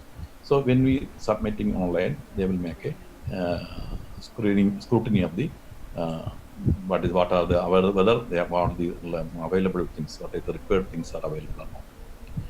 Then it is continuing. The proposal received under various schemes and programs follow a peer review process. It has to be reviewed, which involves two-level appraisals. There are two ways of evaluation. At first stage, the proposal are sent to the at least 4 domain experts for their comments. They'll send to minimum. Sometimes I saw that there are reports of 10 experts for a project proposal. I saw it in the committee. Sometimes it comes to 10 proposals. Say send to different people, but not by knowing each other. They'll send to different them, get their comments. Whether the project objectives are relevant, its approach is normal. There's a questionnaire in that. You have to give the explain. The expert has to give the remarks in each column, whether the PA is competent, the objectives are well defined, and the topic is relevant, the instrument is required or not, the budget is like that. It gives a list of question. The expert has to give that. So it has to send to at least minimum 4 domains experts for their comments. That is the first stage. Second stage, the proposal are generally evaluated for funding by the respective advisory committee. That is mentioned. I am also the member of that. It will send to the advisory committee. So then after the evaluation, we will see that in the grading and the expert's opinion and the committee's opinion, we see that we make it a grading. If you are getting more than 8 or 9 grade, then the project will be automatically go for recommendation. If the amount is coming to less than 80 lakhs, and it is reasonable, then go for the budget cutting also. If it is the mark, it is not, the mark is less than between 7 and 8, or 6 to 7 and 8, they ask them for a presentation. They call the PA to come here the next meeting and give a presentation. Presentation, they will ask many questions in that, how we are doing, then ask them to go and revise and submit the proposal. If it is less than 6 grade, normally the project is rejected. That is the earlier. Now it is they are going to get teleconference or any clarification also there. Earlier they have come to a presentation. The program decision committee can recommend the proposal of the cost of up to 80 lakhs. Up to 80 lakhs rupees, the project is there. the PAC committee can recommend. If the recommended cost of the proposal is greater than 80 lakhs, it is referred to the empowered committee of the funding agency. It is a major committee, consists of the many chairmen and the secretary of the ministry, secretary of the ministry also sit there for the review. This committee is empowered to approve projects up to 5 crores. 80 lakhs to 1 crore, 85 crores, the project goes to the empowered committee. For proposal consisting more than 5 crores, the same committee will serve as an appraisal body to the board. Then the committee recommend to the SCRB or Department of Science and Technology, the major ministry, even the ministries approval, ministers concerned, central government ministers approval is required if it is more than 5 crores. That is the way of evaluating and awarding the projects criteria and depending upon the funding. The application under various fellowship. Now, for fellowship, you are applied for some fellowships and other thing. The committee can select. That means it is need not go to the advisory committee or then they will send to some expert committee and get the review and then submit it. There are internal, there in the funding agencies, they have got the internal committees evaluate the, if you are a student, ask for international travel support to attend for a conference or seminar of, abroad, then it will be evaluated by the internal committee. And also similarly, asking for fund for conducting seminar, workshops, symposia, etc. They are also not going through the procedure is simply in the funding agency can directly give by their own experts, not going to the other area. So what to do after awarding the projects? Once you are, suppose you are got the funding you are got, you are doing funding agency communicate to PA about the sanction of the project. They normally send a letter stating that you have got the money and the project is sanctioned, and a copy to your institution also. So you have to every year you have to. And the first year fund will be released to your home institution about 1 to 3 months. Money is not going to directly sent to the PA. It's only sent to the institution head, even if registrar or even, I don't know, college, I don't know, but the registrar, they will normally send to the universities or director to the institution. Of course, in college, in autonomous college, they will send to the principal. The date of commencement of the project, that means the concerned financial answerable person is the registrar or the principal of a college. The date of commencement of the project is with effect from the date of release of fund. The date of release of fund is the date of commencement of the project. Please remember it. You cannot change the date. Some cases, the PA is called for a mid-term review.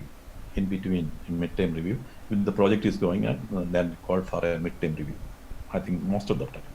And all publications and patents evolved from the project, it should be acknowledged. Funding agency should be, suppose you have got the fund from a CRB, you have to mention that financial support provided by the CRB is acknowledged.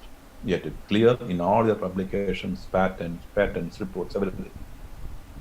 Otherwise, it will not be considered as a progress because using the project. And you have to submit the progress report and fund utility certificate. It is the responsibility of the PA to submit the annual progress report and fund utility certificate to the funding agency every year. Without settling the first year fund, you won't get to the second year money. That should be very careful. The institution should also be careful. The institution head also take care of whether it has to be submitted properly or progress is submitted properly or utility certificate is in time. And subsequent year fund will be released only after getting the progress. Once the project period is completed, once after, if it is a 3-year project, once the project is completed, the PA has to submit the consolidated progress report, the entire project, and the fund final utilization certificate. That means it is a consolidated utilization certificate, all consisting of all the years. And if there is an excess fund should be is available within the project, the money is unspent money from the project should be returned to the funding agency. These are the procedures, and also remember that the instruments or equipments purchased from the project money is actually a property of the funding agency, but they are not going to take it back to the institution from your institution. They will be with your institution, but the ownership is with till the project period is over. After the project period, but normally they won't take it. It will be the property of the institution. So it is not the PA's property after 3 years. It should be handed over to the institution, not to the. So suppose you have taken an instrument, a computer you bought from a project. For the first 3 years, it is a PA's property, and the project. After 3rd year, after the project is completed, it has to be transferred to the institution head. Okay. And funding agencies, I think there are several. I think money is not at all a problem. If you have got a very clear idea, if you have got a will to do that, then fund is not at all a problem. There are several funding agencies ready to support you. Your new ideas, new visions, new commitment has to come. That then it will be, you can submit a proposal very well. One is Science Engineering Research Board, that is one of the major funding agencies in India, come under the Department of Science and Technology.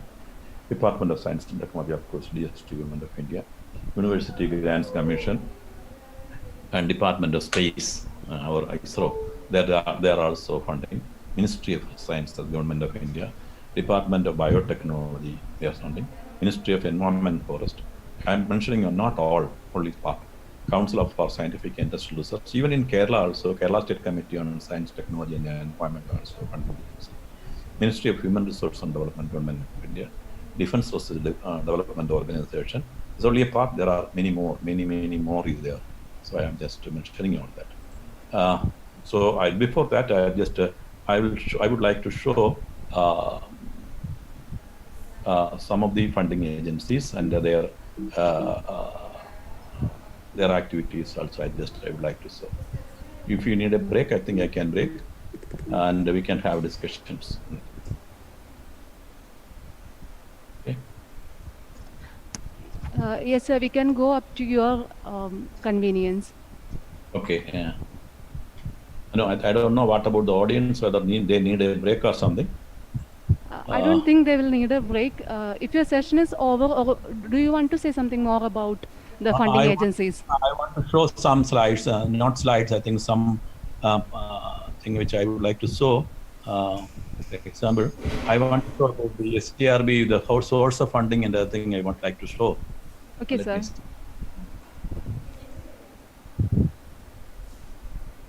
Sir, in the meantime, we'll have our IQAC coordinator, Dr. Robinson Ponnimincheri, joining us. Okay. Dr. Robinson Ponnimincheri, can you hear me? Yeah, sure. Sir, over to you. Yeah, thank you, Clinton. I'm really sorry that I couldn't come online before the session. Anyway, at least now I could. My internet connection is okay. So my duty was to introduce Dr. K. Mohankumar, but I think the way I was watching throughout his presentation, the way he presented speaks for himself. We doesn't need any introduction to reveal. Yes. Anyway, for the sake of or official purpose, I will try to summarize his rich field of experience. Dr. Mohankumar is presently the Honorary Director of Advanced Center for Atmospheric Radar Research, Cochin University of Science and Technology. More than that, his postdoctoral experience is from IIT Kanpur and also Freie University of Berlin, Germany. And he has got 31 years of teaching experience and over 40 years of research experience. That is why his talk is so easy to hear, and so he's a very seasoned researcher. And number of students he has guided for PhD is 27. Number of students he guided for masters is a staggering number of 93.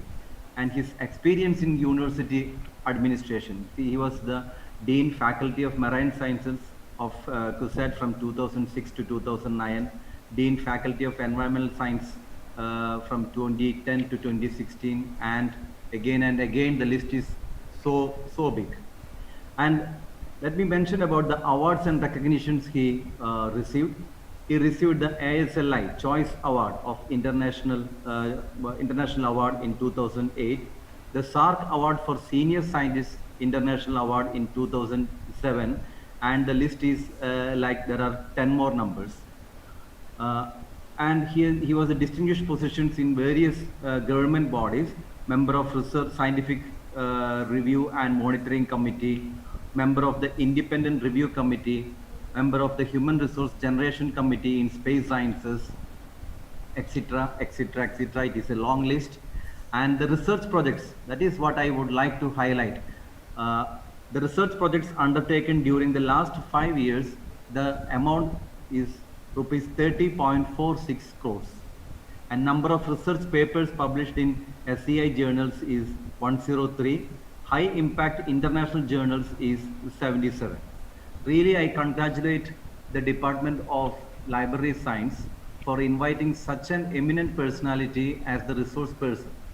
And it was a honor for me to introduce Dr. Mohankumar K.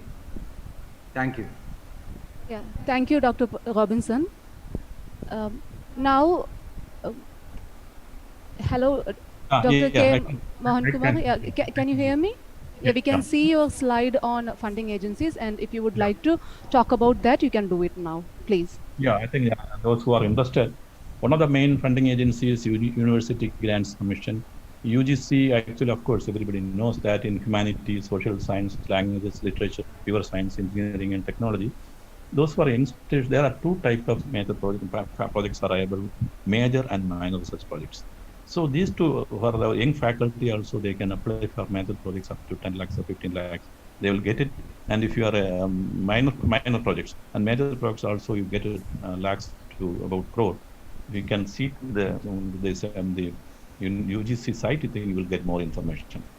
And then we can see the technical and called the All India Council for Technical, AICT also. You have a research and institutional development scheme. There are modernization of removal of obsolescence schemes. That is for the institution. I think this is mainly a project for the institution called MODROPS. So even engineering colleges and universities you apply, they will get several crores of rupees for modernization of the lab. And research, RPS also will get a lot of funding. Then here even the funding for such smaller projects, even if you have got a concept in your mind, very small concept, the funding agency definitely grant 5 to 10 lakhs rupees. Even Science Engineering Research Board also, if you have got a crazy idea also, they definitely give without further detail going into the detail, they will give some 5 to 10 lakhs.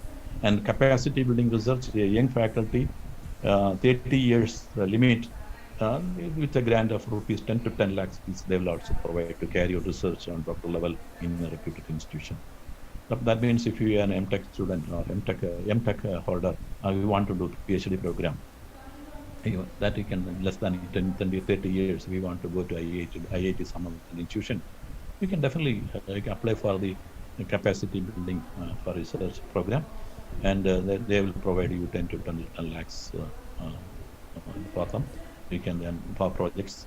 So for your idea is most important, and in addition to salary, they will get it without will be provided the money. So that is another opportunity, and also for patentable technology development by a group of faculty members. Suppose I think many engineering colleges, and I think they are guiding in a group team. They can also go for such thing. If you are developing some from the projects with the students and faculty jointly developing some new technology things, I think it comes to the patentable technology, and you will get a one-time grant of about 20 lakhs. And most of what I have seen that in I think we are not properly utilizing the money. Money is not at all a problem. Money is available. Idea and your commitment, that is the most important. Industry institute partnership itself, that also gives. If you have got the institution wants to jointly work with an industry, they'll also give funding. And if you have got idea, and if you are jointly work with the exchange of resource person, because I think many industries, and they need the ideas and suggestions from an academic institution. And their interaction, actually, they are also benefiting. It's a two-way success. They also benefit. Academic institution also benefit, because academic institution, we are having lack of facilities there. But here, because the academic people, you can use your own ideas and use. You can interact with the the industry, you can share and in a win-win situation you will come. And carry out industrial conduct of industrial visits. That also they will provide support, developing appropriate curricula and undertake consultancy. Then entrepreneurship development also EDC to encourage students to consider self-employment as a career option and provide training in entrepreneurship. Also they will support national facilities and engineering technology with industrial collaboration. That also they provide support. That means you give the money. That means consulting, testing, and training programs. Money. Nationally coordinated project also there. That means they can institution being the technical financial deliverables are to be spelled out clearly by the network institution with the leading institution. If you are linking with the IIT, IISc, or the Institute of Management and NIT, we can do that. Areas of research support, engineering, technology, architecture, town planning, okay, many things. And I think you can contact to the site. We will get to the more details. All India Council of Technical Education site. Another is the Council for Scientific and Industrial, CSIR. I think everybody knows that. They have got more than 32 labs throughout in the country. And they can also do research schemes. They have got scholar.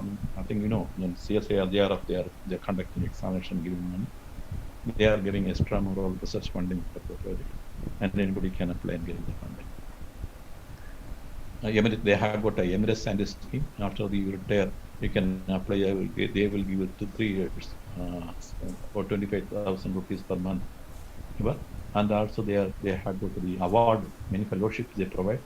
Shyama Prasad Mukherjee Fellowship, a Senior Research Associateship, Recognition of Excellence, and Shanti Siru Bhatnagar Award, and CSIR Young Scientist Award. That is, these are all I think they provide by the supporting by the CSIR.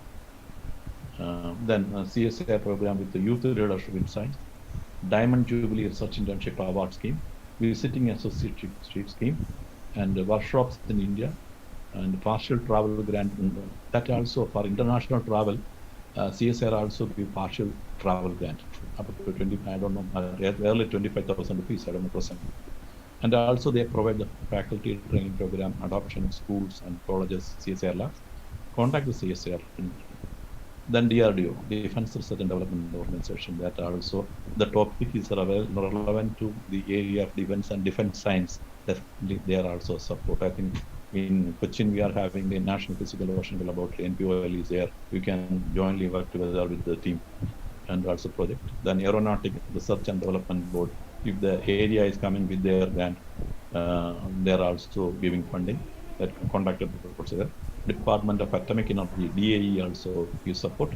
Even they also provide support to organize symposium, conference and workshops. DOE Young Scientist Research Award will provide. That is the scientists who are below 35 years in the initial, that if you want to say career in research and development, they provide support. Dr. K.S. Krishnan Research Fellow Associateship there to support talented science and research scholars. They will provide support. Raja Ramanna Fellowship is there. That also here. And visiting scientist to promote close interaction on specified scientific and technical topics between the scientist and technology from DAE, the universities, IIT, etc. We can have, definitely if you write a proposal, they give. Then Homi Baba Chair Professorship, DAE Graduate Fellowship, DAE Graduate Fellowship for PhD, DAE SARC Award. So these are all informations are available in the Department of Atomic Energy. Of course, Department of Biotechnology is also a major funding agency along different branches of science, agriculture, bioinformatics, biotech. So submit proposals on basic research in human resource development. Money is not at all a problem, and you can also contact even women biotechnology program for rural areas also for SCST candidates or population that are also available. Then women biotechnology program, okay, that is also mentioned that. Department of Science and Technology. Department of Science and Technology is also giving funding, enormous funding to the research institutions, universities, colleges, and things. They have got a lot of topics they have got. They support on basically and basic sciences. Basic science research they are giving. Deep confounded understudies, instrument development, internal joint technology project. Lot of funding. I think you can see their site and see. all the support they are giving you. We can organize workshops, seminar, summer schools, winter schools. Definitely, there's not at all a problem to get funding from them. Indian Council of Medical Research are also giving SRF, JRF, then ADWOC research schemes, then short-term scholarships to students. It's okay. And the Indian Space Research Organization, they are giving under the Response program, that is ISRO sponsored project program. They give the funding. I think they normally give to the universities. A lot of funding is available. Because not big projects, but they give. Even big projects, if you have got some good ideas, then definitely money is not a barrier. Definitely money, your idea is more important. And Ministry of Communication and Information Technology and Ministry of Environment and Forest, Ministry of Food Processing, and there are this only not fully non-conventional resources. This I just listed only less. And in industry training participation, solar power, wind energy, Ministry of Power, CPRI, Ministry of Power Central Power Research Institute, Ministry of Water Resources, so and so and so. I think I want to say that if you search for definitely, if you have then lot of facilities are available, lot of money is there available, but only thing is you have to get money and spend it properly, utilize properly. If you have got novel ideas and other things, definitely you will be achieved. In addition, I would like to say that the Science Engineering Research Board, they are having a national postdoctoral fellowship scheme. I was searching that. And also Women Scientist scheme is also present there.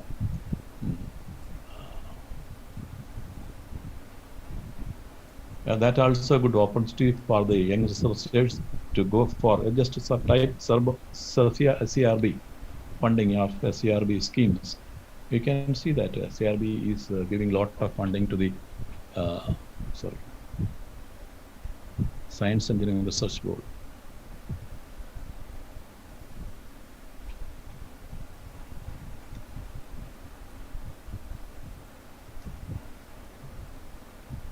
There is a I think you can just, they have got a lot of facilities. I think students and young researchers can utilize. You can see that they have got a lot of facilities out there. National Postdoctoral Fellowship, this I mentioned that the SCRB National Postdoctoral Fellowship is aimed to identify motivated young researchers and provide them support for doing research in frontier areas of science and engineering. The fellowship work under a mentor, and it is hoped to that those who are completed PhD, you can apply for the this NPDF program. Upper age limit should be 35 years.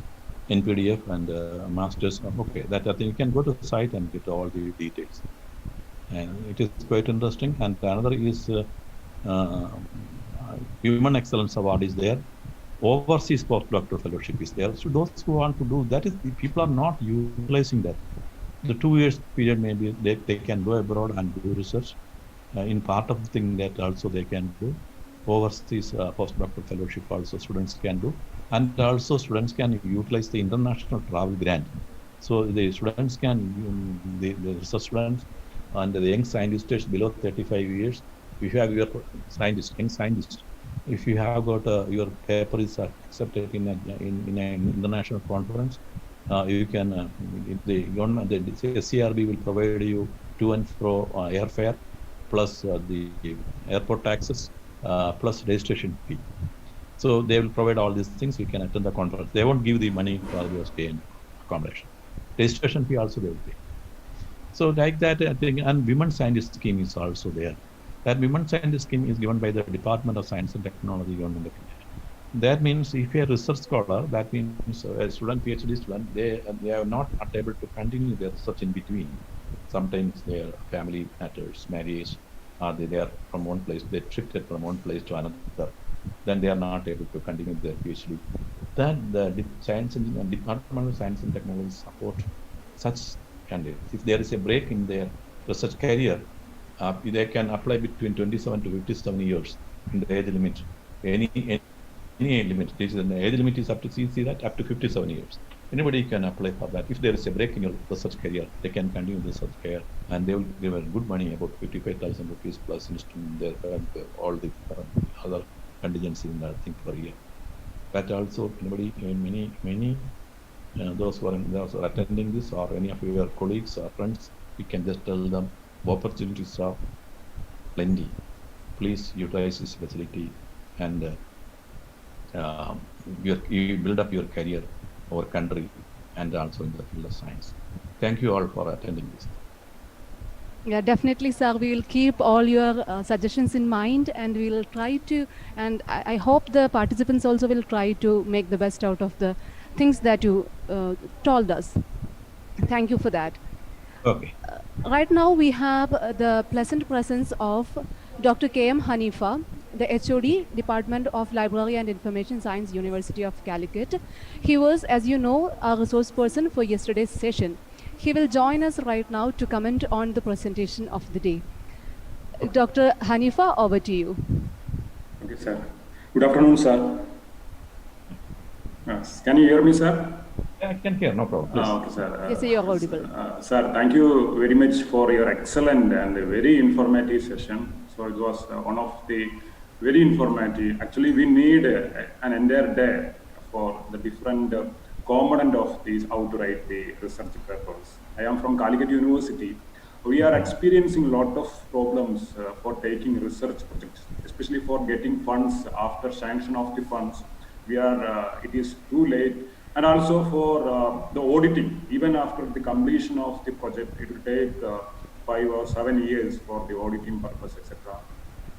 And that is why the faculty members are reluctant to take the projects in Calicut University.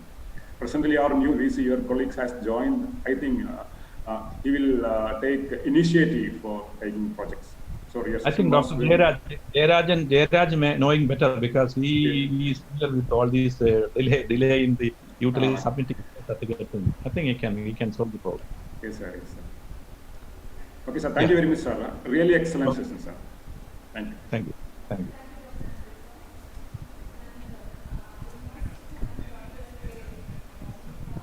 Okay, I can leave it.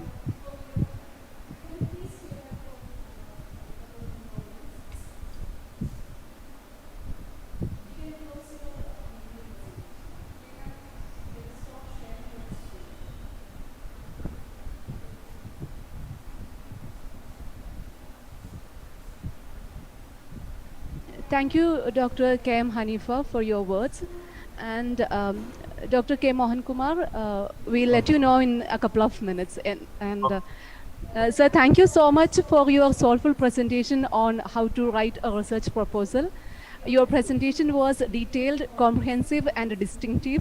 We understand that the session like this can go too technical with jargonized expressions. But the way in which you clubbed your personal experiences and thoughts with your presentation added a lot of life to it, and that was really commendable. I hope all the participants must have got a lot to take away with them from the session. And sir, if you are ready for a Q&A session, we can, keep the session open for discussion. Yeah, sure. I request all the participants to utilize this chance to the best. So we have received a couple of questions already. So can we start from the first one? Yeah, can you read it? And then Yeah, definitely. I'll read the questions for you. The first question is, what all are the things that come under annex? No, that depends. If you have got to the publication, if you want to show that you have got to some your background subject, if you want to say. Another thing is your institution has got a facility, some facility there, you want to add to that. You give details in annex. Okay. The next question is your background, publication, and other thing to impress the reviewers or the decision-making bodies that you are capable of, or you have got a sufficient background in carrying out the proposal. There is another question. What are the things to be kept in mind while selecting a topic? Do you have any tips on that? Actually, we have to be, that should be a most relevant topic. And that is very, very, so there's some topics I think which nobody noticed so far, but simple, but something which is very, very relevant. That part you can take, which you can do, if you, depending upon your facilities, your institution, depending upon that you can, that gives a more interesting. For example, that now I want to say that if you submit a now the coronavirus some information about some detail about coronavirus now. SCRB has this project is definitely there. They are going to give you the project immediately. That type of thing. That means situation need, and actually need what is need of the time. These type of things that give you the highly relevant topics, I think. And then for our country, nation, and also you have got a new instrument to design which has got more important and much cheaper than the important one. Like that, if you have got an idea, that will come from the Make in India program. So it can be that funded very easily. And also if you have got a program on climate change and what is your alternative solution, not in general, but very specific. Okay, sir. One of our participants would like to know the difference between PhD done in a state government university and PhD done in state level private university. Are there any difference between the two? Actually, PhD is recognized throughout the world with the same way. But now the problem is that private universities are also going for shortcut ways. Even that is creating some of the problem, because they want to make that they are producing this much produces for national level ranking. They want to go put forward for the national level ranking. They show sometimes the quality of PhD in several private universities are not very good. Even I have also know some of the in the well-reputed private universities are also doing such not very serious comparing to our conventional universities. Okay. The next one is a hypothetical question. The question is, imagine that I have been working on a topic for the past 3 to 4 years. And without my knowledge, some other person started working on the same topic in the meantime. So how will that second person's work affect my work? Actually, I want to say is that brain is ours. Nobody can stole our brain. Your ideas, your views, your thinking is entirely different from others. So actually, in my case, I share all my backgrounds and data and everything to all people. Okay. But my way of thinking is, and nobody can equal that thinking. It's only I can think. I cannot think the other person thinking. So that way, if you are thinking, you cannot stole that. You cannot, if you have got a last 3 years, this not the same topic he is doing, somewhat later. That's only can, not the same topic. One person doing the same topic exactly by other person is not able to do. I don't think that is nice. Because the science, the research has lot of but its flexibility is there. You can just like water flowing, you can just turn it. If there is a stone is there, you can turn it and go right. If you can think like that, there is no, I think nobody can stop your research. Nobody can copy your research. Okay. I think maybe the person who asked the question is from a humanities or arts background. Okay.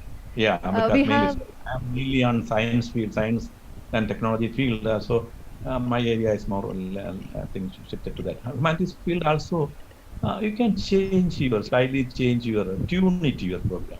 So you can. Yeah. Yes. We have a couple of questions on plagiarism. Yes.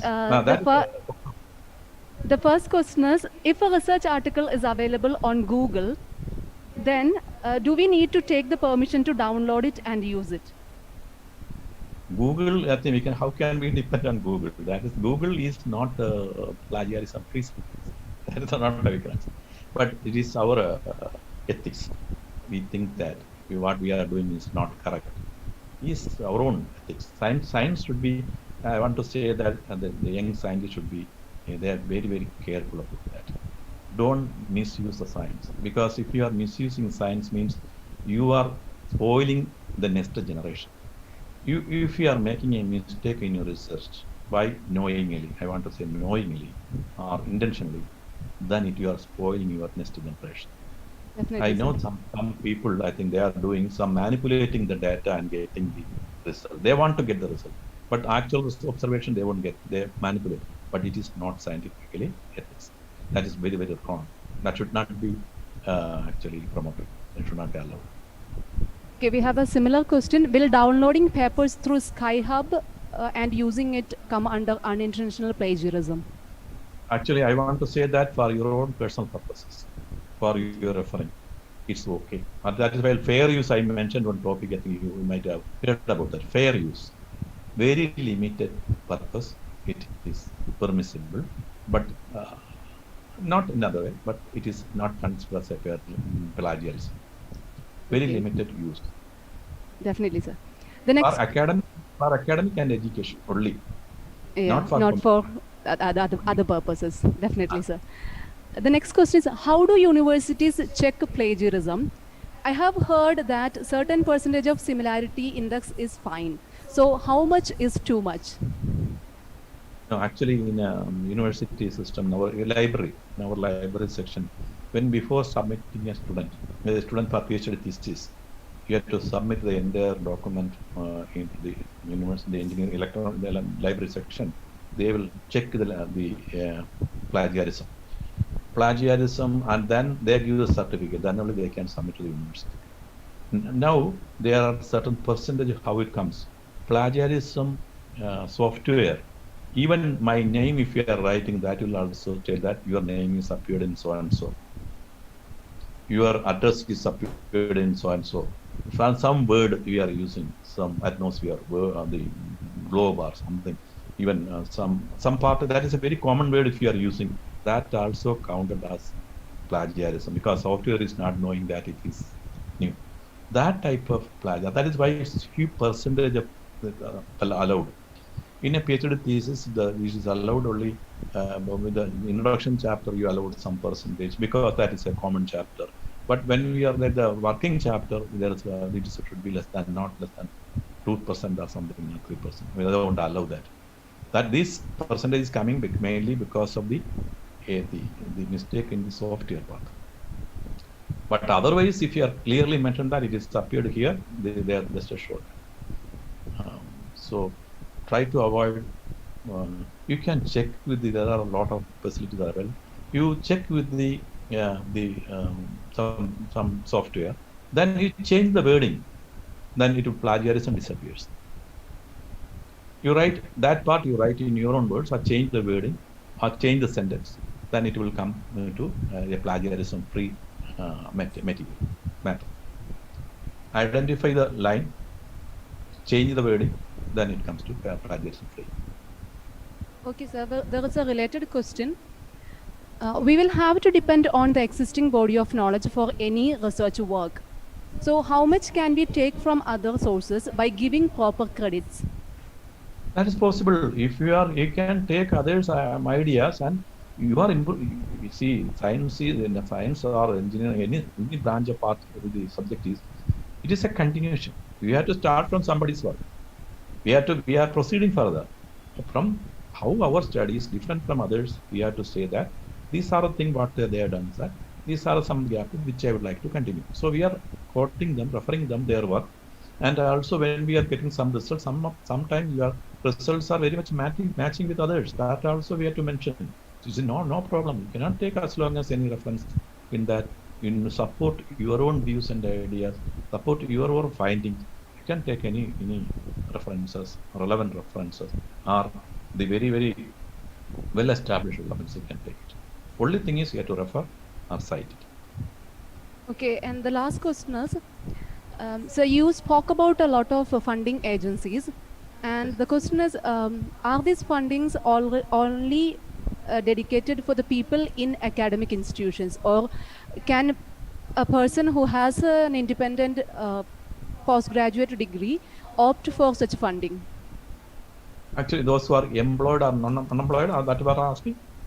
The question is about academic institutions. So I probably think I hope that it is about whether it is only available for the teachers and the research scholars.